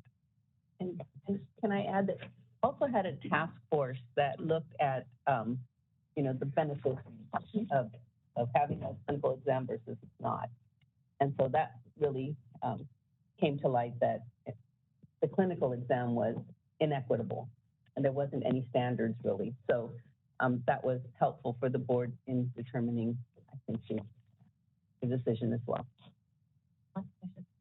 Because we're getting rid of the clinical exam, are all the schools, private and like community colleges, the same outcome in terms of their standards and graduation? Since most of them have all the clinical requirements, are they all being taught the same? Are the pass rates similar?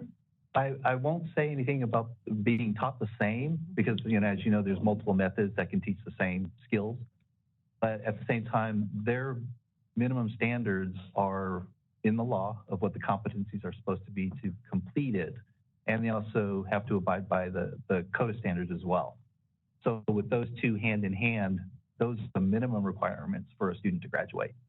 And, as far as I know, the schools that we've identified, and you'll get this tomorrow in our board meeting, but we have identified several schools that are deficient, but those will be brought up tomorrow. And most of them are working pretty well within the standards that they're supposed to. That so many students graduated without finishing their requirements and their license and practice. Yeah, we'll chat about that tomorrow. All right, so again, Anderson, recording this conversation. Objective 5, do you want to keep it as an objective, or would you prefer that be an action item addressed through a newsletter? Up to you. I can address it too. Okay. That's fine. Okay, so we're good with just taking 5 and making it. So we're up for a 15-minute break. Okay. And then we'll return. It's right now, 10:40, so we'll come back at. We're just taking a bio. Oh, it's time to take a bio. Okay. Yeah. Will be to be continued. Yeah. So 15-minute break? Yes, 15-minute break. Okay.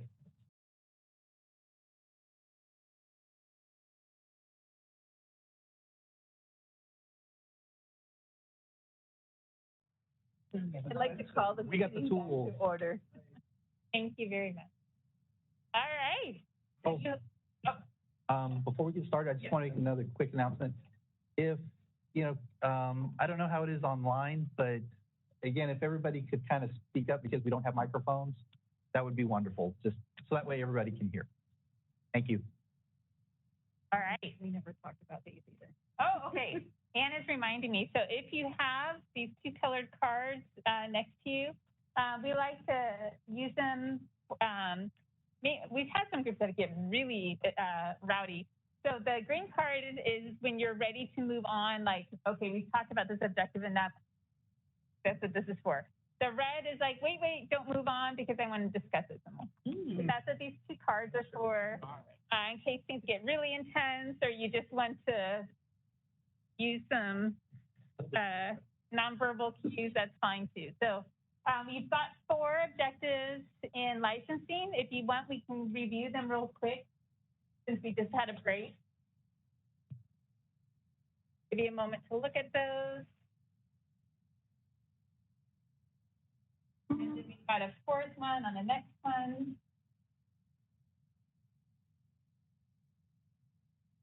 So that's a perfectly, we're aiming for 3 to 6 per goal area. Obviously, you could have more or less, but given what you have, do you think that looks good, or is there something else you'd like to add?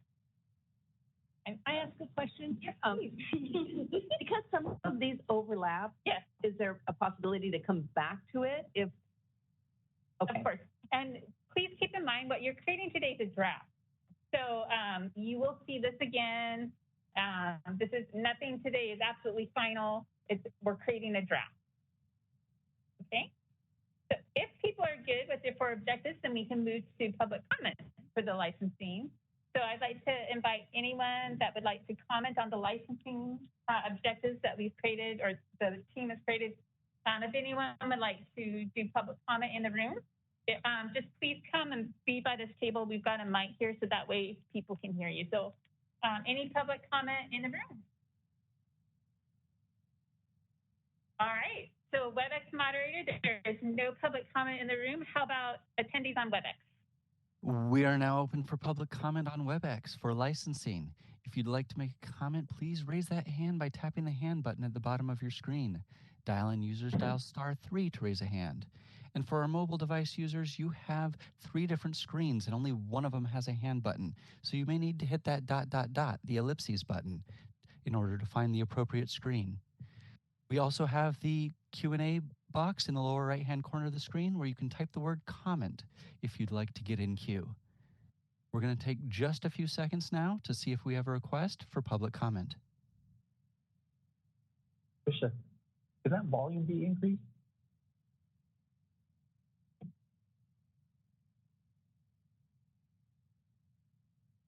All the way up. Okay. Seeing no request for public comment, would you like to continue? Yes, please. Okay. All right, so we will move on to our next goal area, and Anne will take that one. Throughout today, you'll see us mixing things up so you don't get tired of one of us talking. So we will change places. All right, thank you. So the enforcement definition is here. And if you're looking through your environmental scan, pages 13 and 14 covered that. So to give you a sense of effectiveness, external stakeholders thought you were mainly good. Some improvement possible, of course. Staff also recognized that some improvement is possible. So that's good that most of it's favorable. And then we can review the weaknesses that people cited. Lots of talk about CE, of course.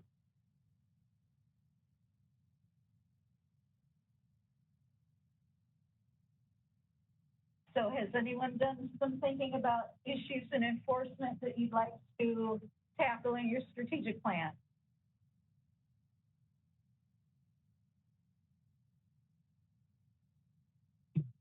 I have one.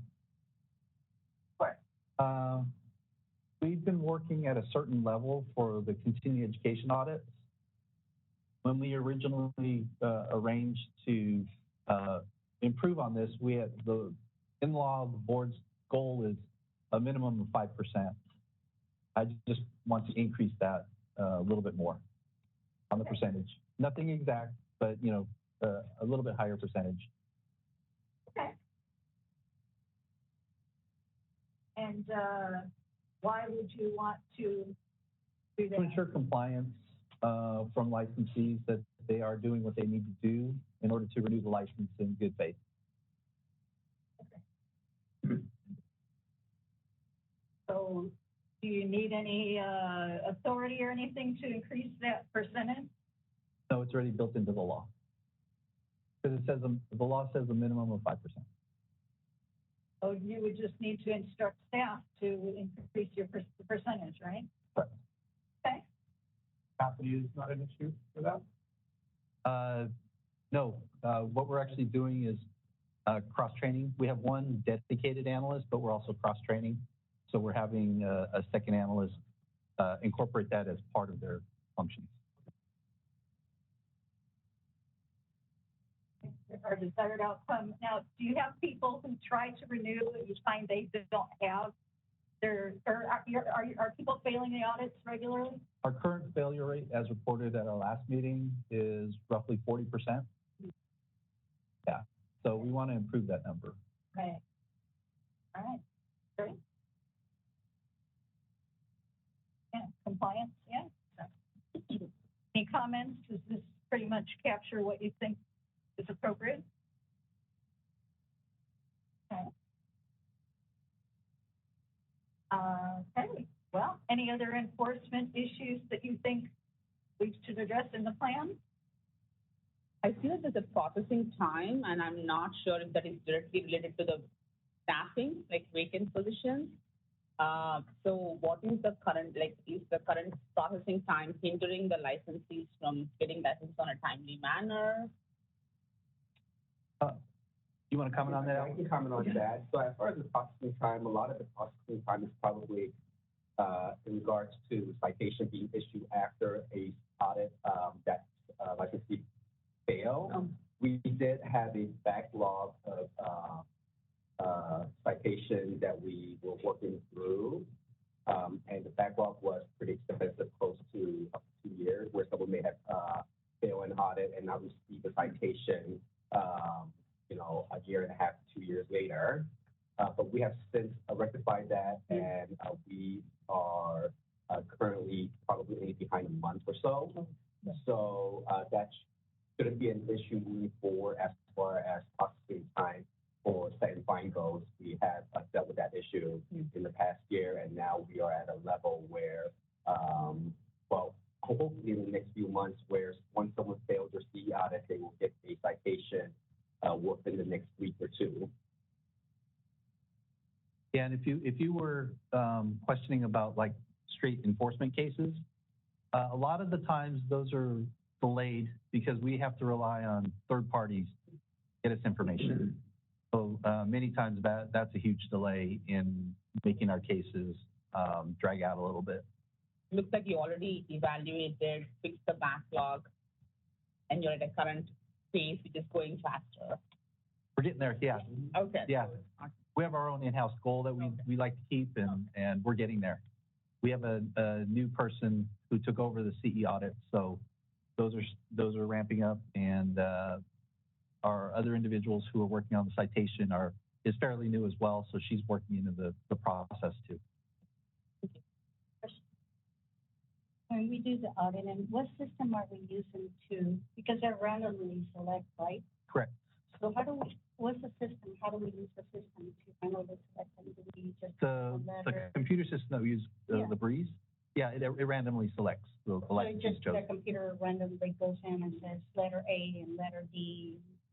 Yeah. Whatever, I mean. So we put here's a parameter between the audit dates, and the CE auditor will determine what dates to audit and try to be fair as far as the even year and the odd year, because as you guys know, the renewal dates are always based on the licensee software, even and odd year, your birth year. So we try to capture a fair amount of, licensees and debt reviews and even NI years at different months throughout the year as well. So there's a parameter that the CE auditor will put in the brief system when we generate the random auditing. So it's a software base. Yes, it's a software base. It doesn't have that question. I'm like, yeah. Yeah, we don't handpick them. It's a software base. yeah, I had no idea what the answer We was. can't choose you, so.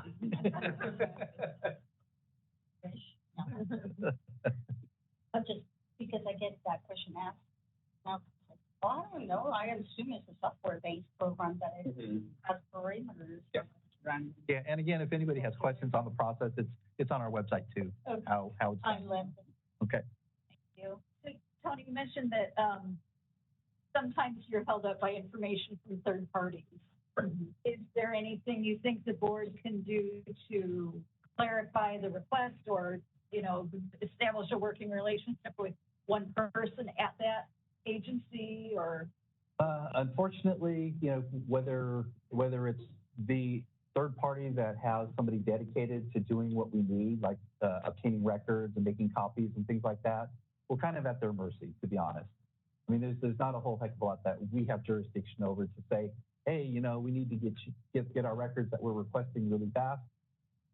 We're at their mercy and according to their workload. So. Right. Okay. All right. So what would the desired outcome be for improving processing time? Is there anything?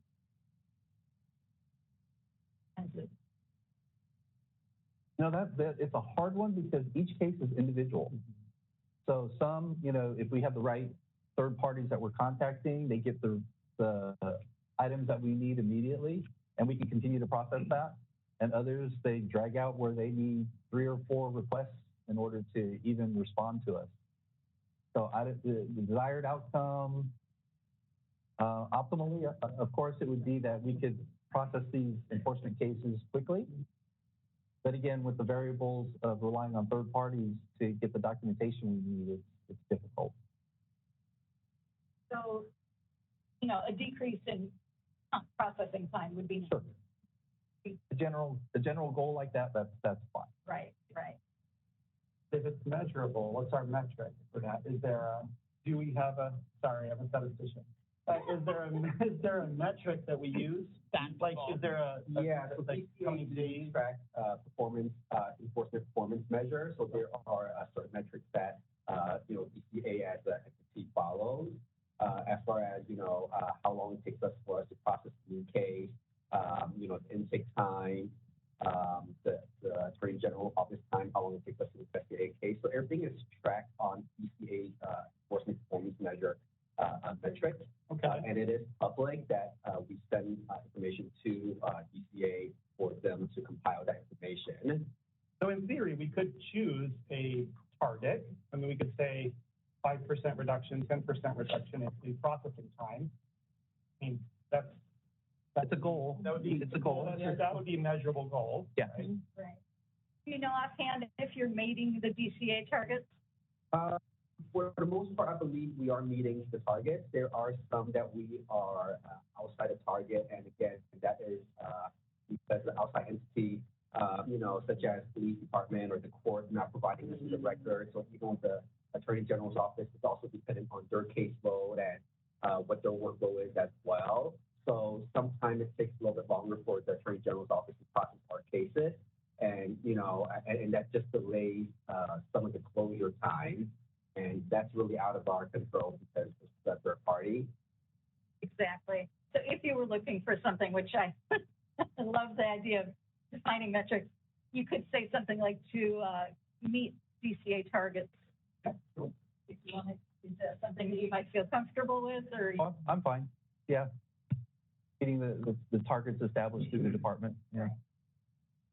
That's always been our goal anyway. So, Exactly. Adding that in, it's fine. Timeline, does this fall on the licensee to provide the information, or do you say third party?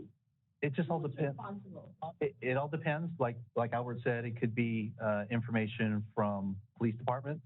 If we need court records, it could be the court system of that county or what have you. The licensing? Oh, No, this is for actual enforcement cases. oh, for the cases, that's how it's going to be. Yeah, no, this is for the actual enforcement cases that we see. All right, so this captures pretty much a fair stab at processing times. Okay. Any other enforcement issues you think could be tackled?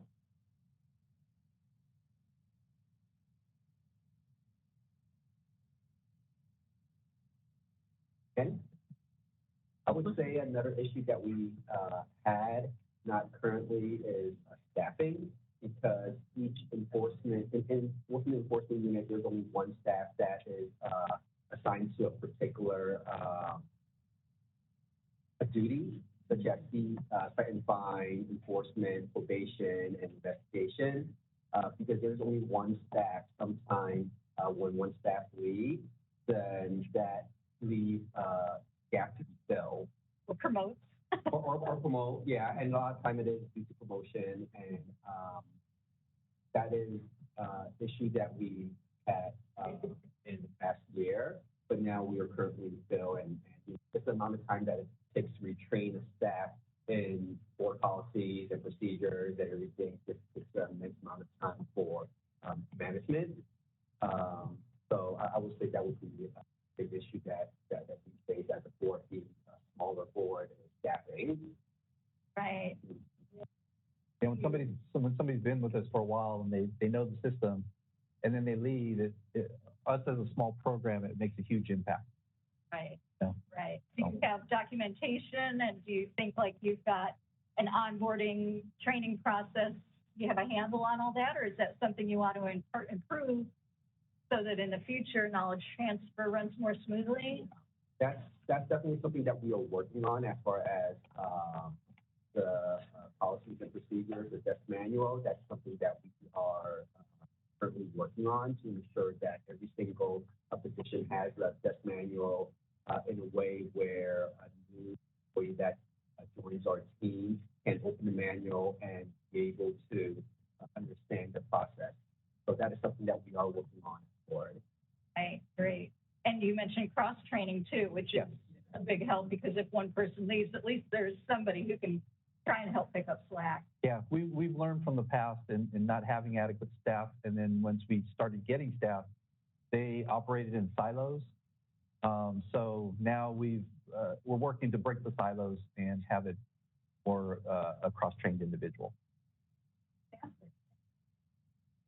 So, right.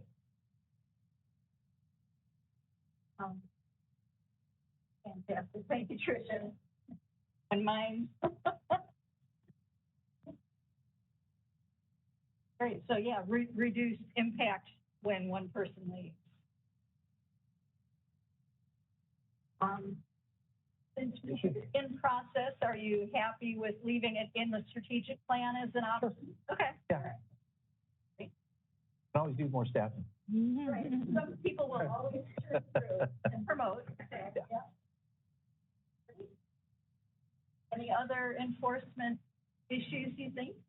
Well, I would say there's a mention of education and for the public and for appointees. And I know that we get a lot of new members often. And I think a training session on these cases and how to look at them, respond, things like that, just to give them an idea, because I think sometimes they walk into this and it's, a lot to read, a lot to decipher, and then, uncertainty of how to respond to it. So I think that would be great. And then as far as the public education, I think adding it to a newsletter, one of the newsletters, and not the one, but a newsletter to just educate the public on what it looks like, what the enforcement looks like for different scenarios, maybe, and so they have an idea also of what to expect.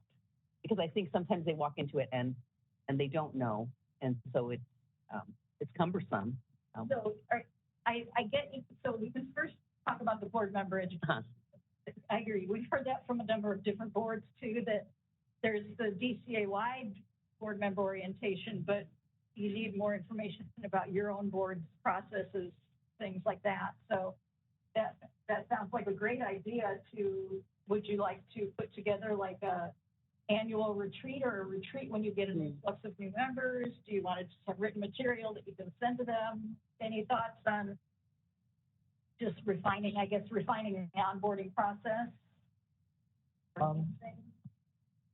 Yeah, I mean, I think we can work on maybe something internal to provide the information for our enforcement processes. That could be worked out.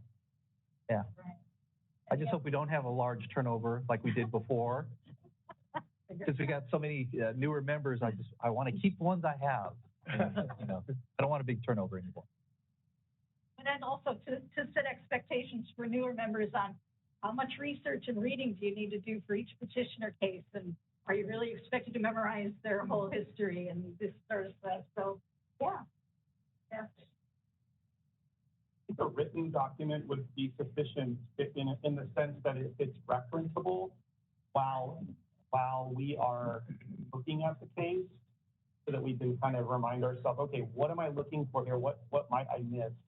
Right. Especially for someone like me who's a public member, I don't have that background knowledge, but being reminded of it might help to pay attention to certain things. So I would prefer something written. That in the notes, maybe in a list of, or a written document they can refer to as they're reviewing cases.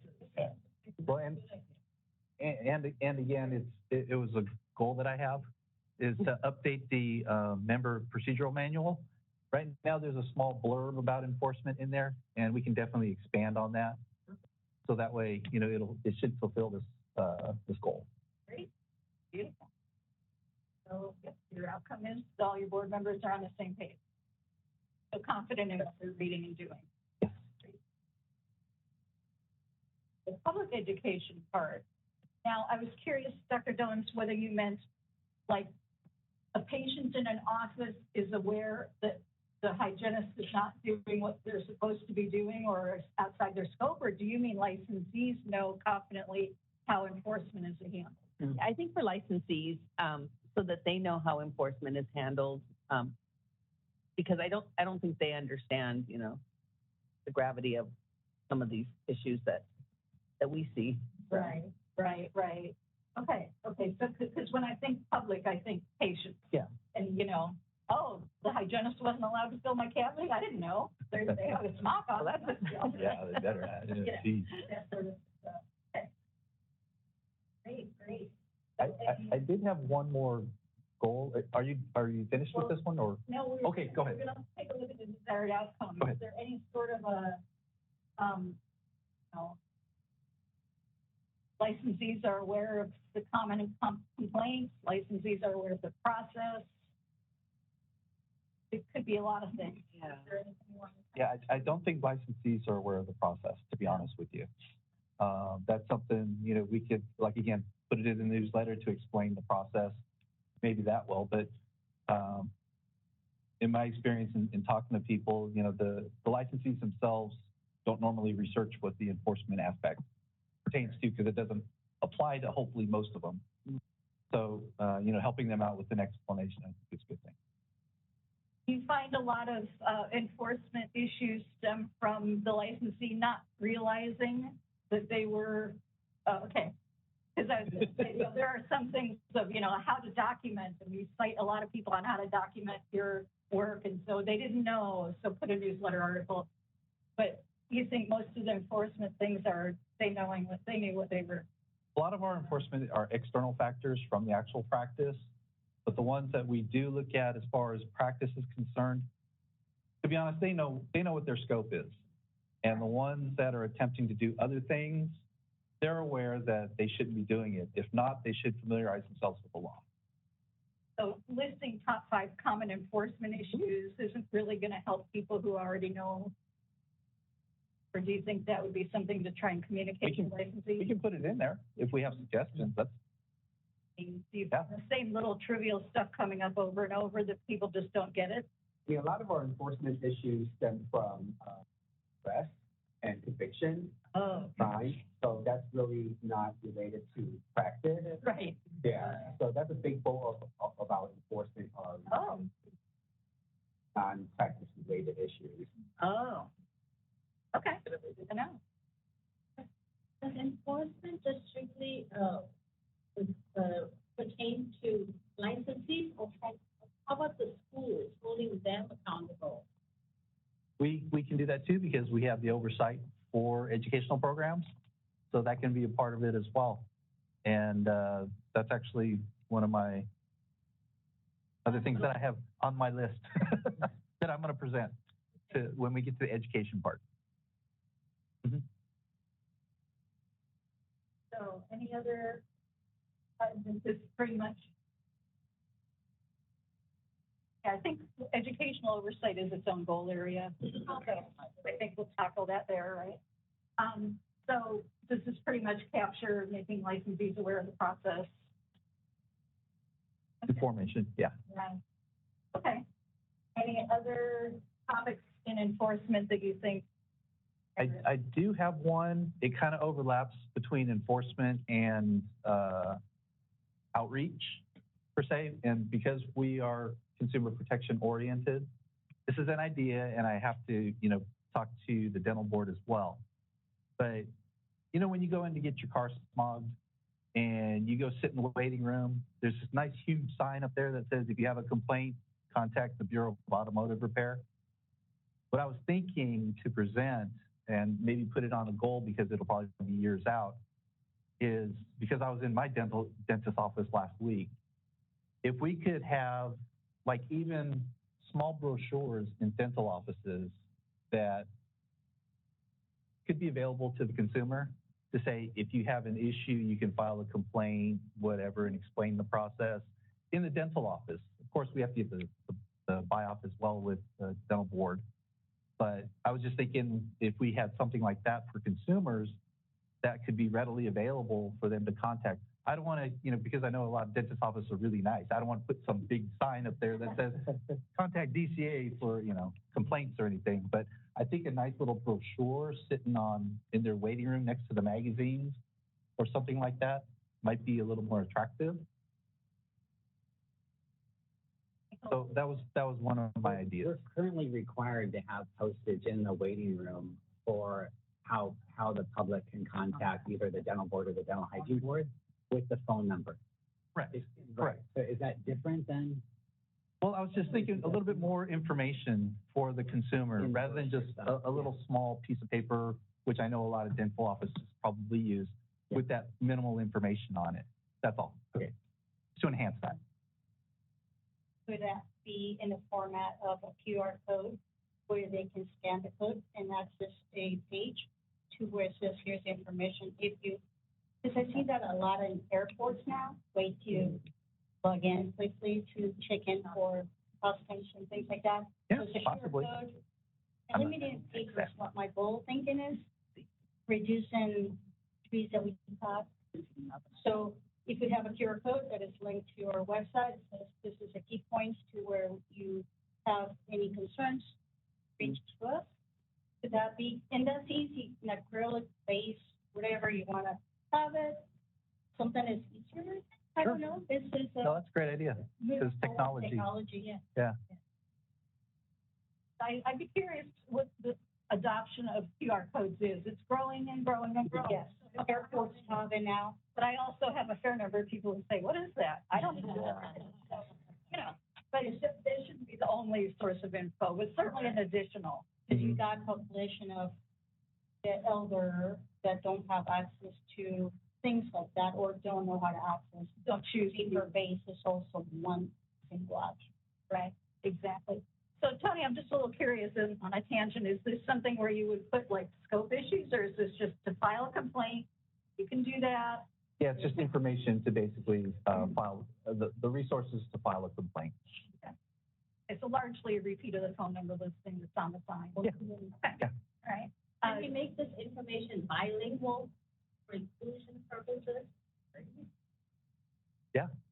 In fact, a meeting last week, or this week, it was this week, huh? Yeah. The department had a leadership meeting, and that's what they were focusing on was having access to multiple language information. When I walk into my dentist's office, right when you walk in on the wall are all of their licenses. Is that a place that this could be? Like Potentially. It's in the waiting room. I don't know where those are supposed to be posted, but I'm assuming it's in a inconspicuous, or I don't remember which one is the right one, but an obvious place, right? Right, public So, area. it could be just a piece of paper that is designed to say, like, for more information about your dental hygienist license and any issues you may, or whatever, go here, right? So, because you see the licenses, but then it's not always obvious to a public member how many different licenses are at play here. Right. They might assume dentists are licensed to do their work, but maybe not hygienists. I don't know. Exactly. So, Exactly. Yeah. Yeah. That's part of it too, because the dental hygienist license is supposed to be displayed as well yeah. in the office. Oh, So yeah. Right. Yeah. Yes. So we may end up, Tricia and I will collaborate on how to phrase it, but it may just be provision of more information. Additionally. I just see an enforcement issue with a brochure that's encouraging, like, unless you're going to regulate it to have a dentist, put a brochure in a waiting room to encourage more complaints or inquiries about the dentist's office that they're going to have to deal with. Like, it could be silly stuff about a cancellation policy or a no-show policy that then they're going to run to the board and start putting this out there because of the brochure. So I hear what you're saying, and the information would be good, but I don't see dentists and dental hygienists putting this in their waiting. well, the reason I brought it up, and I see your point that if we do receive, I'll just call them trivial complaints. Yeah. Or if they're about billing issues. Honestly, I receive a lot of emails that want to complain that I was overcharged or what have you, and we don't have any jurisdiction on that. So those types of complaints, if they're opened, they're just closed without merit, and we notify the complainant. That's part of our duties as an enforcer as well. There's got to be some proof behind what they're accusing. Okay. So the point being that you as a patient did not feel adequately informed about if something goes wrong, now what do I do? Potentially, yes. Some patients have sent emails to describe that. Exactly. They're not sure. They were told that they were supposed to get this procedure, but they felt they got a different procedure, or various things come in to ask the board about, or ask staff about. And since this is a strategic plan, we'll phrase it broadly.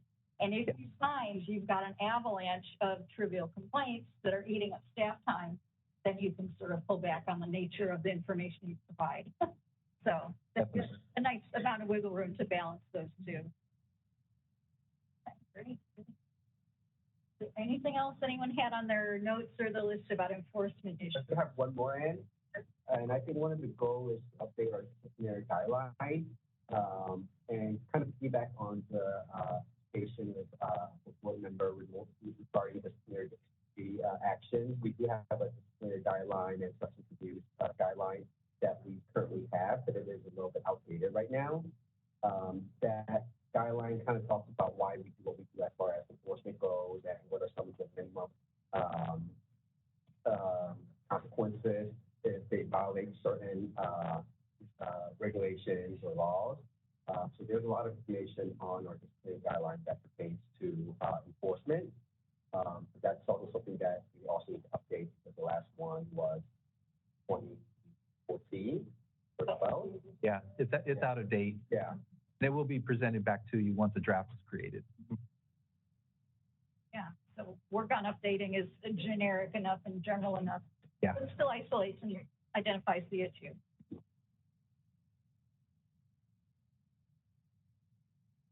Now, are you talking about like diversion programs and stuff, or just all overall? Just overall enforcement. The way that you could solve this would be to review and update your product. Mm-hmm. So the outcome would be The updated guidelines. Right. Yeah. Yeah, updated guidelines for staff, uniform staff application, something like that. Yeah, we'll be working extensively with this guy right here, so don't worry about that.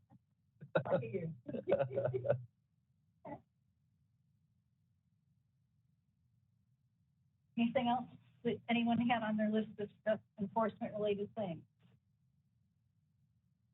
Okay. All right. So 7, certainly manageable. Do you want to review the others, or shall we take public comment? The previous ones, do you want to take a look at the previous ones? So you're done. I think we're good. Okay. Yeah. All right, so, yes, public comment in the room. Are there any public comments on enforcement? We do have someone approaching. Yeah.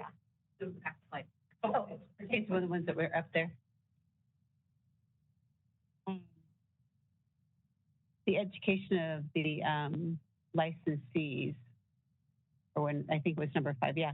Also, too, I don't think a lot of licensees understand how to report and what the consequences are of reporting and who to report to. So as a licensee, sometimes if it's a dental issue, we wouldn't report it to, we'd have to go to the dental board as opposed to dental hygiene board. So maybe some education in that same newsletter article, not only about aware of what the process is of how we work with enforcement, but how do you actually report things that are unlicensed practice happens quite a bit. How do you report unlicensed practice? Who do you report to? Do you have to report to the dental board or to the dental hygiene board? Just kind of giving them a little bit more background on, because I don't think a lot of licenseds understand if there's something going on in their office, how to report, where to report, and if the report is going to be anonymous or if they're going to jeopardize their job. There's a lot that goes on there. So I think we could educate them a little bit more about what they as an employee or as a licentiate need to report, is also what they need to report, because I don't think most hygienists understand that it's against the unprofessional conduct for them to allow another licentiate in your office to practice illegally. So if I'm working in an office and the dental assistant is, or RDA is practicing illegally, I have to report that as a licentiate. So I don't think they understand that as well. If their dentist is doing something illegal, they as a licentiate have to report that. And I don't think they understand that. They just, well, that's his problem or her problem, not my problem, not going to get involved. So that part. Thank you.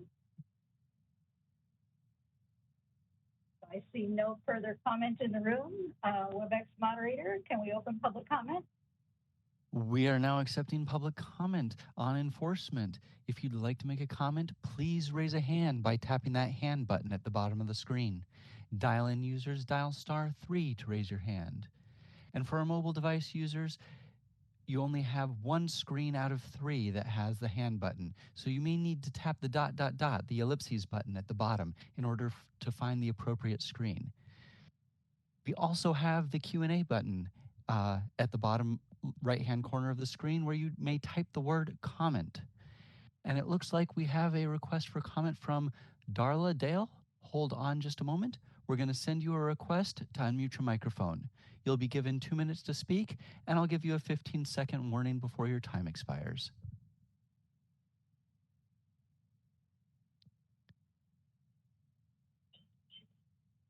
All right, it looks like you've unmuted. Go ahead, please. So I also would like to see something that the dental hygienist can provide to patients regarding complaints, like a process, some sort of a process.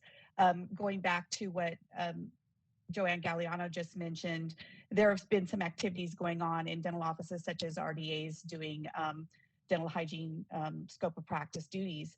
And I've myself have been, privy to a lot of this going on in my area. And I would like to have a guideline to hand to my patients when they complain to me about these things. I have had a couple of them that I've recommended that they contact the dental hygiene board, and then they come back to me and say that they didn't receive a response. And I don't know how to respond to that. So I would like to know if there's a way we could somehow provide a guideline to the general public when we're made aware by the general public they have an issue, I would like to have a resource to give them so that they feel satisfied with their, that their complaint has been addressed. Thank you. Thank you. And it looks like that was our only request for comment. Do you wish to continue? Yes, please.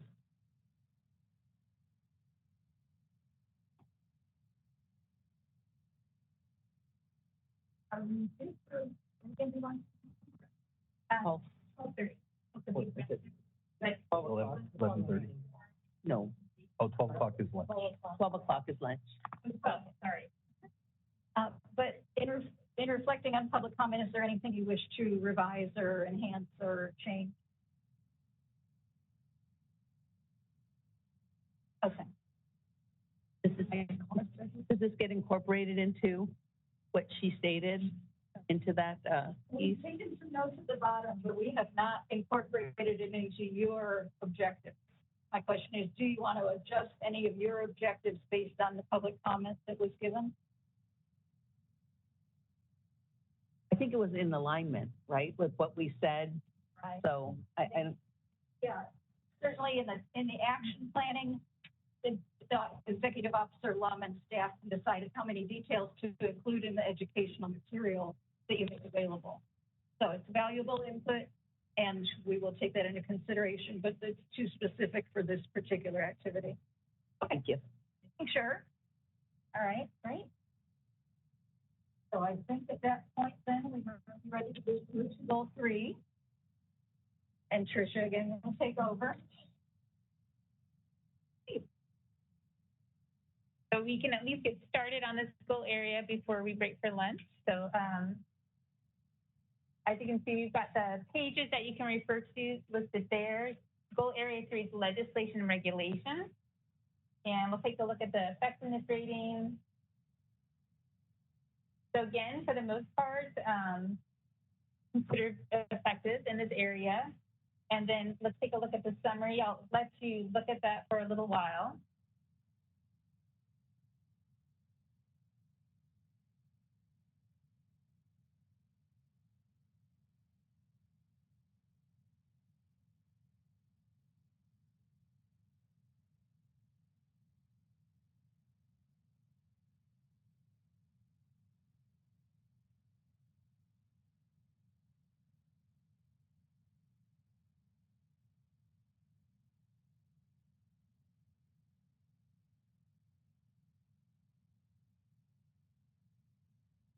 All right. Are you ready to move on to brainstorming objectives, or do you want to do a little bit of research or discussion first? How do we feel?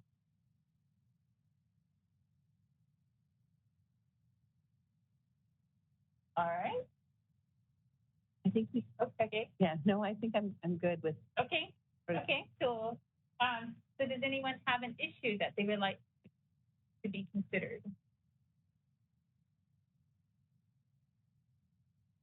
Please. On the quality of law. Okay. What do they mean by range? So the question is on the quality of law, what do they mean by range of supervision issues? Let's take a look. I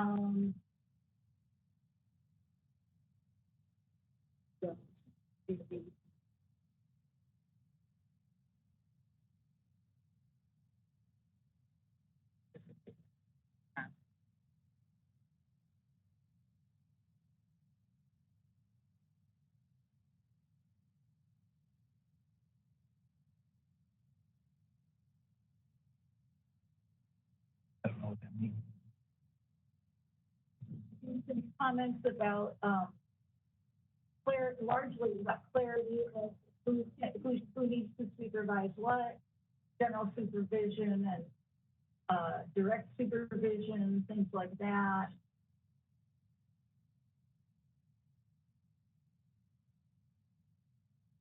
And if it's a supervision issue that the persons commented about, thankfully for dental hygiene, it's pretty simple.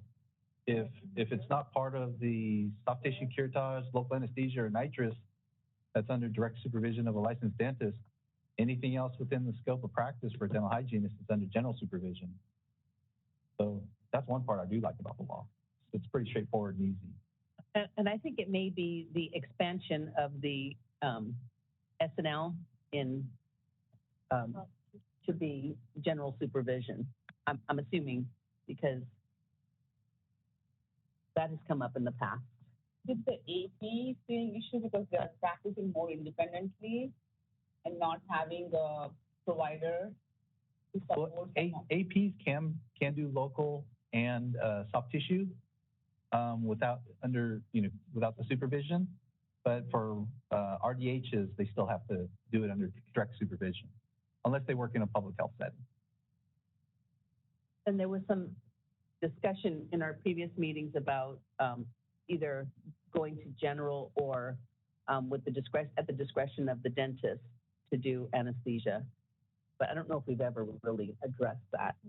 Yeah, and that would need to be a legislative change as well. Right. So, It's changing different states. yeah. There are different requirements for that. Because you know how the requirements are across the country. Some states it's illegal for dental hygienists to do it, and here in California they're allowed under supervision. So the spectrum's wide open.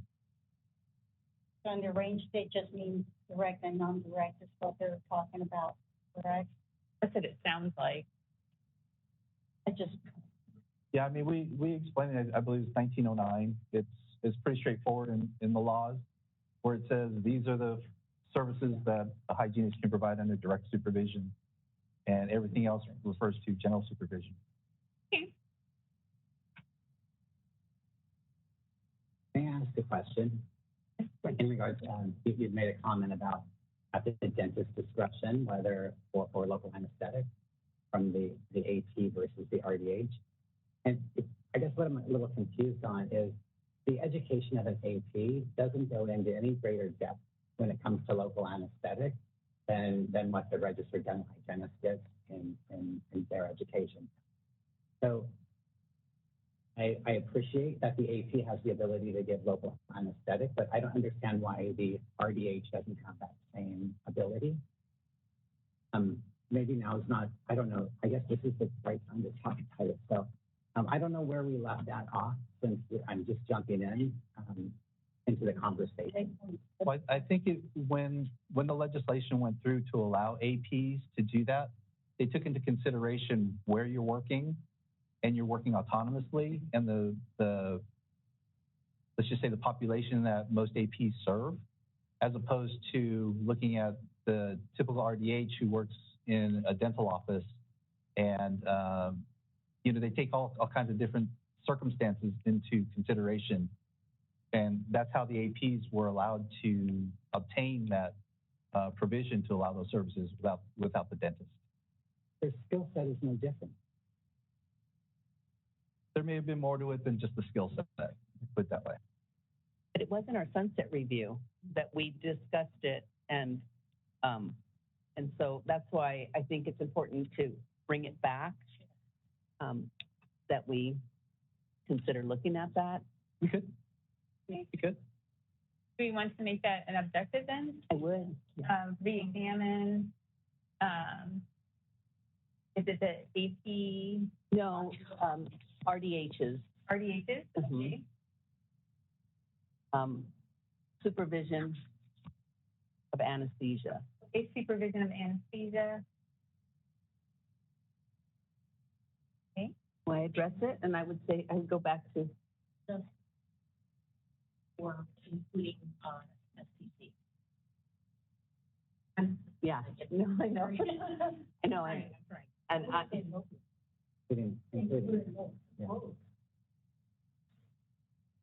would mirror what the AP is allowed to do. So we've got some, if you could speak up, because not everyone's able to hear, so. What are APs allowed to do? I don't know if they're allowed to do the... Well, whatever, that's what you want to parallel, is what the APs can do for RDHs? Okay. Okay, so, okay. All right. And the why address it? Is it because there's confusion surrounding it, or it's something that's needed, or? Expanding the scope of practice.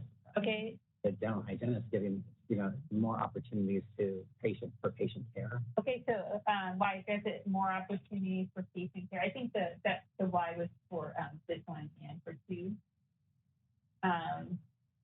So giving more opportunities for patient care.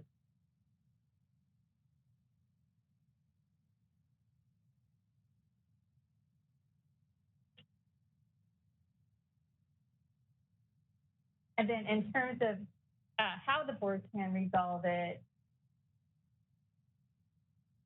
what would this look like in terms of how to resolve it? May I just clarify?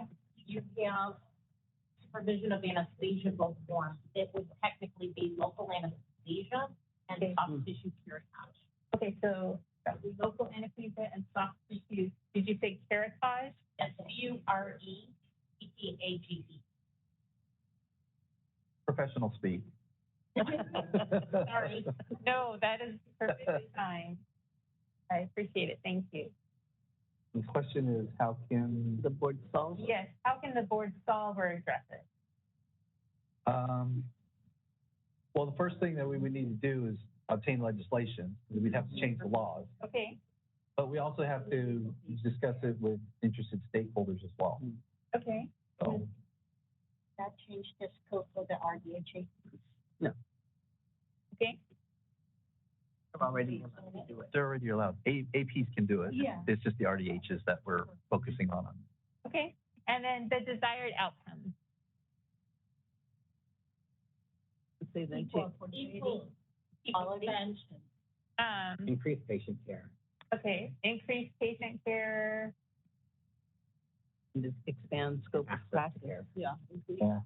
And expansion of practice? Yes. Okay. Yeah, I'm curious about how much specificity you want to get into as far as the big list of scope expansion. Do you want to leave anesthesia as its own separate item? Do you want to put together a task force to examine expansion of scope of practice? That might be a good idea because what I was thinking is, and I get it that we're focusing on the RDHs. However, we have to kind of turn the direction a little bit sideways here and get back to consumer protection and focus on that aspect. You know, I'm not saying anything negative about scope expansion. It's just we have to focus in on consumer protection for our strategic goals more so, and how that would apply to this.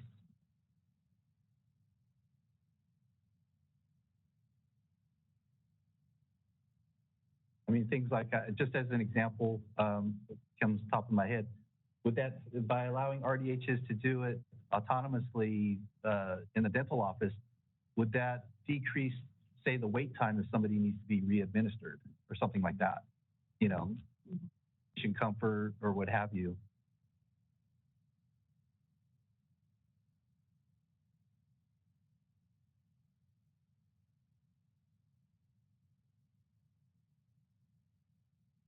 But to start off with, it would definitely need a legislative change. We need to change the laws on that. And that was for number 3, or? 1 and 2 fall under number 3? Both of them would probably need obtain legislation. Okay. Both 2 and 3.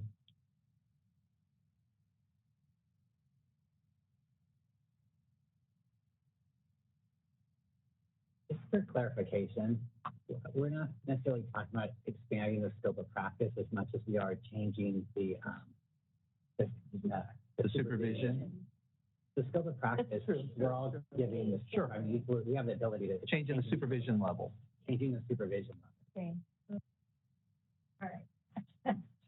I think we've got 3 different conversational branches. Right. It almost seems like it's 3 conversational branches of the same objective almost. So I think like this probably could be worked into maybe 1 objective or at least 2. Maybe. I would say 2. Yeah. Okay. And then, so then I would remove the. Since the cursor's at 3 right now, in terms of a desired outcome for expanding scope of practice, would it also be increased patient care or? Yes. That will be a goal. Okay. Reduction of disease. I'm sorry, what? Reduction of disease. Reduction of disease. Okay.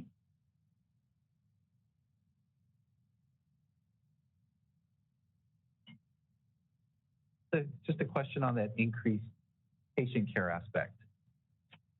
Would changing the supervision requirements, being the same patients in that office, increase patient care? I'm not clear on that aspect. It depends on where the dentist is. Yeah. Currently, it depends on the dentist working hours compared to the dental hygiene working. Oh, so you're saying the accessibility time frame, access. Okay. Yeah. Okay. I'm thinking increased in numbers, not the access in. So would access to patient care also be a desired outcome for the first objective here? Or Are 1 and 2 kind of overlapping? No, okay. I would say 2 and 3 are overlapping. 2 and 3 are overlapping. Okay, 1 is supervision, 1 is still in the office. So then I would ask for number 3, what is the expansion that we're considering? It's like you said, it's not really an expansion, May right? Yes. Okay, please. Please. All right. The opportunities for an RDHAP in a brick and mortar practice, one of the requirements is to have, say, oxygen tank available for them. And to administer local anesthetic, they have to be able to order local anesthetic. Expanding the scope of practice to allow some prescription writing is the way to get oxygen and the way to get local anesthetic and the way to get fluoride to patients to, again, to decrease the disease burden. Yeah. Michael, can you speak up a little bit more? Sorry. Yeah. Where can I go back to? Basically, giving the ability to, at some level, write prescriptions for things like oxygen, okay, fluoride, okay, or hexidine. Okay. To me, I would love to see that happen. Okay. Because we're out there with patients that are full of tooth decay, and yet we don't have the ability to get them a simple prescription for fluoride. So we're relying on over-the-counter products, which is much lower than a prescription for fluoride. Okay. The process is to go through the dentist to go back to the patient without just getting that to the patient. So if I could purchase that and I could sell that to my patient on site, it would be much easier and much more accessible to the patient. Okay. So the desired outcome for 3 would be prescription writing, privileges, and greater access to care. It's so clear when we talk about prescription writing, that's huge in all of our population. And there's a lot of backlog and a lot of stakeholders are not going to be supportive of this. So I want to be clear that it would be, I don't know enough about it to like, how limited can we be? Okay. At what level, at what schedule could we prescribe? Okay. All right. So there's definitely, a mention of a task force to address things like this scope of practice change. Okay. Would be beneficial. And just a reminder, you're competing with fans, so that's why you have to speak up a little louder. So I apologize if you feel like you're having to shout at us, but it's partly because of the fans. Sonia, sorry. And then Sonia, and then may I piggyback on that? A couple of states has a regulation of hygienists prescribing certain prescriptions, such as fluoride or hexidine. So we can piggyback on that. Okay. As to formulate a case and say, based upon this, other states have now allowed us to carry on. Okay. It's just an idea. Arkansas is one of them, and I can't remember the other state. But there's 2 states who now are allowed to do that as an argument. Okay, so I see Ann making notes that some states allow it. So then I saw Board Member King. But Just wanted to get clarification. Michael referring to RDHs or RDHAP? Could it be both? Could it be both? Yes, Just want to it could be clarify both. that. okay, so yes to both. Okay, and then Board Member King. Thinking about taking a legislature process will take a long time. Maybe an interim or temporary solution is now the internet is quite widely available. Can we have the authorization by the dentist remotely, so the patient doesn't have to go back to the dental office and get authorization, get anesthesia and all the service? Okay. I don't know. I hear what you're saying. I mean, you said anesthesia at the end. I think that still requires currently direct supervision, right? For the RDH. If you're talking about prescription writing, then that might be. I'm sorry, we can't hear the discussion. This fan off. Yeah, I think that's making I don't know if it's. I think the question was can we use online, internet, email authorization? Or maybe now the internet is so popular that the doctor can just do examination to remote, maybe video and just remote and get approval. So virtual examination. Yeah. Telemedicine. Yeah, Telehealth. And for me with telehealth, once we get down to the educational, another section, then I would like to talk more about telehealth. It's available. I think that's currently available. It's just underutilized. Okay. Even in doing that though, it's something where you would see it for the patient treatment, but the prescription wouldn't actually be part of that. Prescription most likely. Okay. Just want to clarify that because we were talking about. Right. And on that prescription-based part of it, dentists now, whether it's varnish or Iridex, whatever, they have to do it electronically. So for us, we would have to have the semi glasses, since we can no longer do written forms. Now they have to be submitted specifically, even as varnish. So it's a little more in work, but it can be applied. Because the states have a Then you would need to get a DEA number as well. Correct. To, so you would have to have the prescription. It's a big ask. Yeah, so it will require a little legislation work. Yeah. And as we know, it takes years to acquire access. It's the truth. But it's a new proposition that was made 4 years back that it finally enacted. Be electronically based, whether it's Winpro or Chlorhexidine. So we would have to acquire that number. And I have a list of 9 other states that allow some level of prescription writing from the RDH. I could share any of this with you guys. Perfect. Thank you. All right, so we've got desired outcomes for 2 and 3. Number 1 is the desired outcome simply less confusion amongst licensees, or what would you say is the desired outcome for number?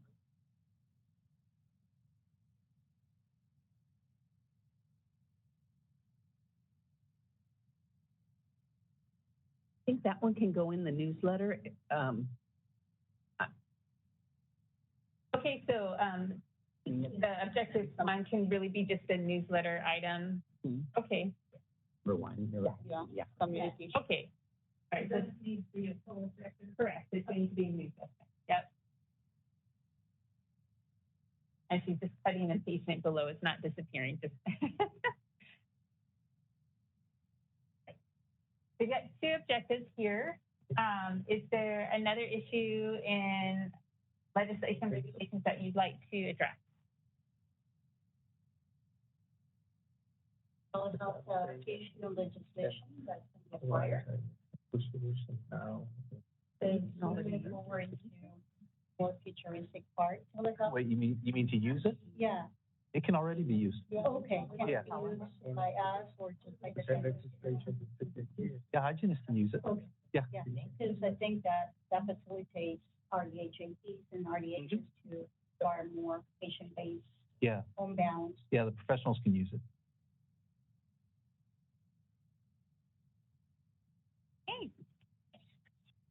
Any other legislation, regulation objectives? I see for the most part, we've been pursuing ledge and regs Okay. ongoing basis. So I'm not sure, other than maintaining the status quo, that specific objectives for that are necessary for this plan. Okay, I know that Status quo for goal. Yeah. All right. And it's fine to have just 2 objectives in a particular goal area. That's fine. And you've got 7 in enforcement, so things all keep out. So if you're comfortable with this area, we can move to public comment. How are people feeling? Are we ready for public comment? Okay, see green card. All right, so in the room, do we have any public comment on this particular goal area?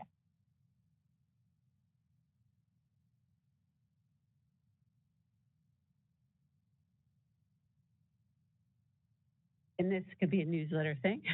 I think that one of the things that people wrote was lack of public access to the legislation and input into legislation and regulation, which we all know they have access to it. It's discussed at all the meetings tonight, but maybe again, reiterating, it's obvious that if that many people said that they're not understanding that they do have, access to discussions on legislation and regulation, that they're invited at meetings to participate. And maybe again, newsletter type thing. It's something that they should be looking to be on the mailing list, for example, for the DHBC. A lot of hygienists probably aren't on the mailing list and aren't getting the alerts for regulatory changes, alerts for legislative changes. So just keeping that in mind, because again, that's where, I as a public member hear a lot of the complaints coming in. They don't understand. They think they don't have power when they actually do. And you have to just tell them you have the ability to influence these changes. Thank you. And just to let the board know as well, again, it's on my list, but I'm going to have a section for information on our website about the legislative process. So that way it's reviewable.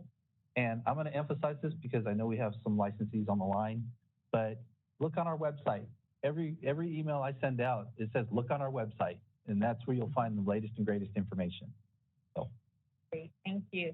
And moderator, can we please have public comment from the WebEx attendees? All right, we are now accepting public comment on legislation and regulation section. If you'd like to make a comment, please raise that hand by tapping the hand button at the bottom of your screen. Dial-in users dial *3 to raise a hand.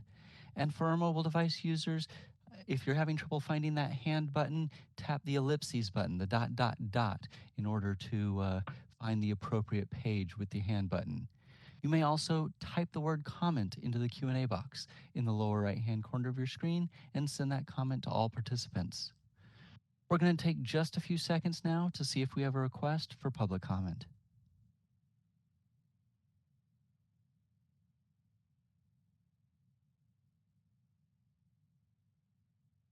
Seeing no request for public comment, do you wish to continue? Yes, moderator, thank you. All right, so we are ready for... We have one more. I just wanted to. Okay.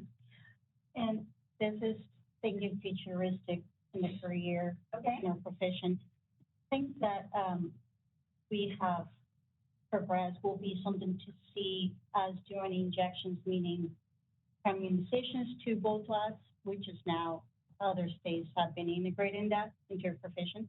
So would that be nice to incorporate it into our part of our scope, if we can work on that and the legislative part of that? Okay, have that be coming to be as a article that Anthony Long sent to us about nurses versus hygienists. We have been more limited into what we can do, and obviously we're trying to do an injection, so why not moving forward to do something like that will increase also more access to the public to acquire things such as during the pandemic, giving them the COVID shot. Okay.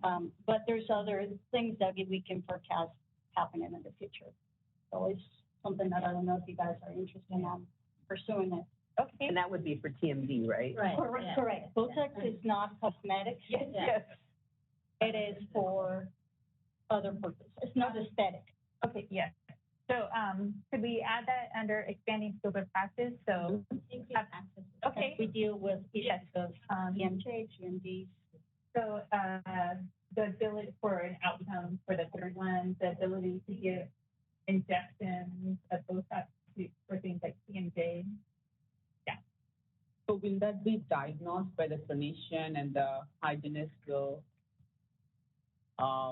It's part of the assessment. Yeah, assessment and then prescribe it. But not the diagnosis part is still with the provider. Like they have a TMJ and the plan is to do exercises, Botox, have a scope of things. I think that the base for that is that during the assessment that we have to conduct annually or biannually to assess TMJ, probing and all that. And one of those high amounts that it has increased has been a lot of people under stress. So TMJ has become a huge part of that, and now it's TMD because it hasn't been addressed. So if we can address that and help the public to see better outcomes of the dental care, injections such as Botox for the purpose of TMJ will be something that it will be a fantastic access to the scope of work, but will have to be diagnosed by the dentist, obviously, during the assessments that have to be conducted anyhow. So just adding to that will be an expansion to for an access to care. Okay, and we've got that. So wonderful, thank you. Under outcomes on this line, is it appropriate to create a task force? Mm-hmm. Okay, I'd like to under outline outcomes to consider creating a task force for this. Okay, so desired outcome. And I think for both, right? For all. Yeah.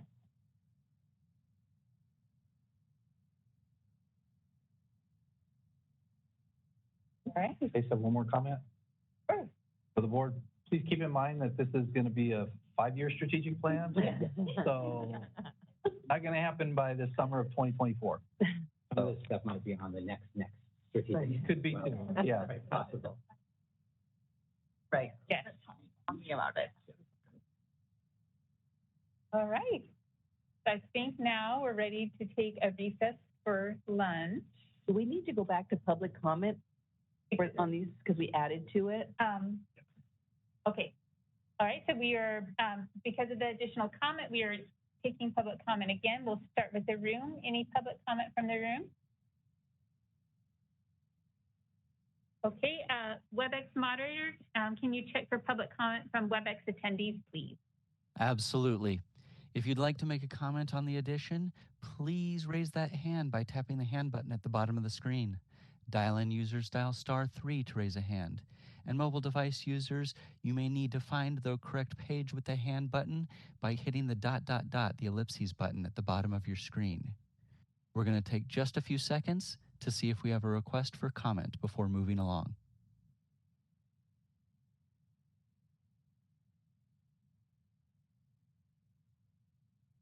Seeing no request for comment, do you wish to continue?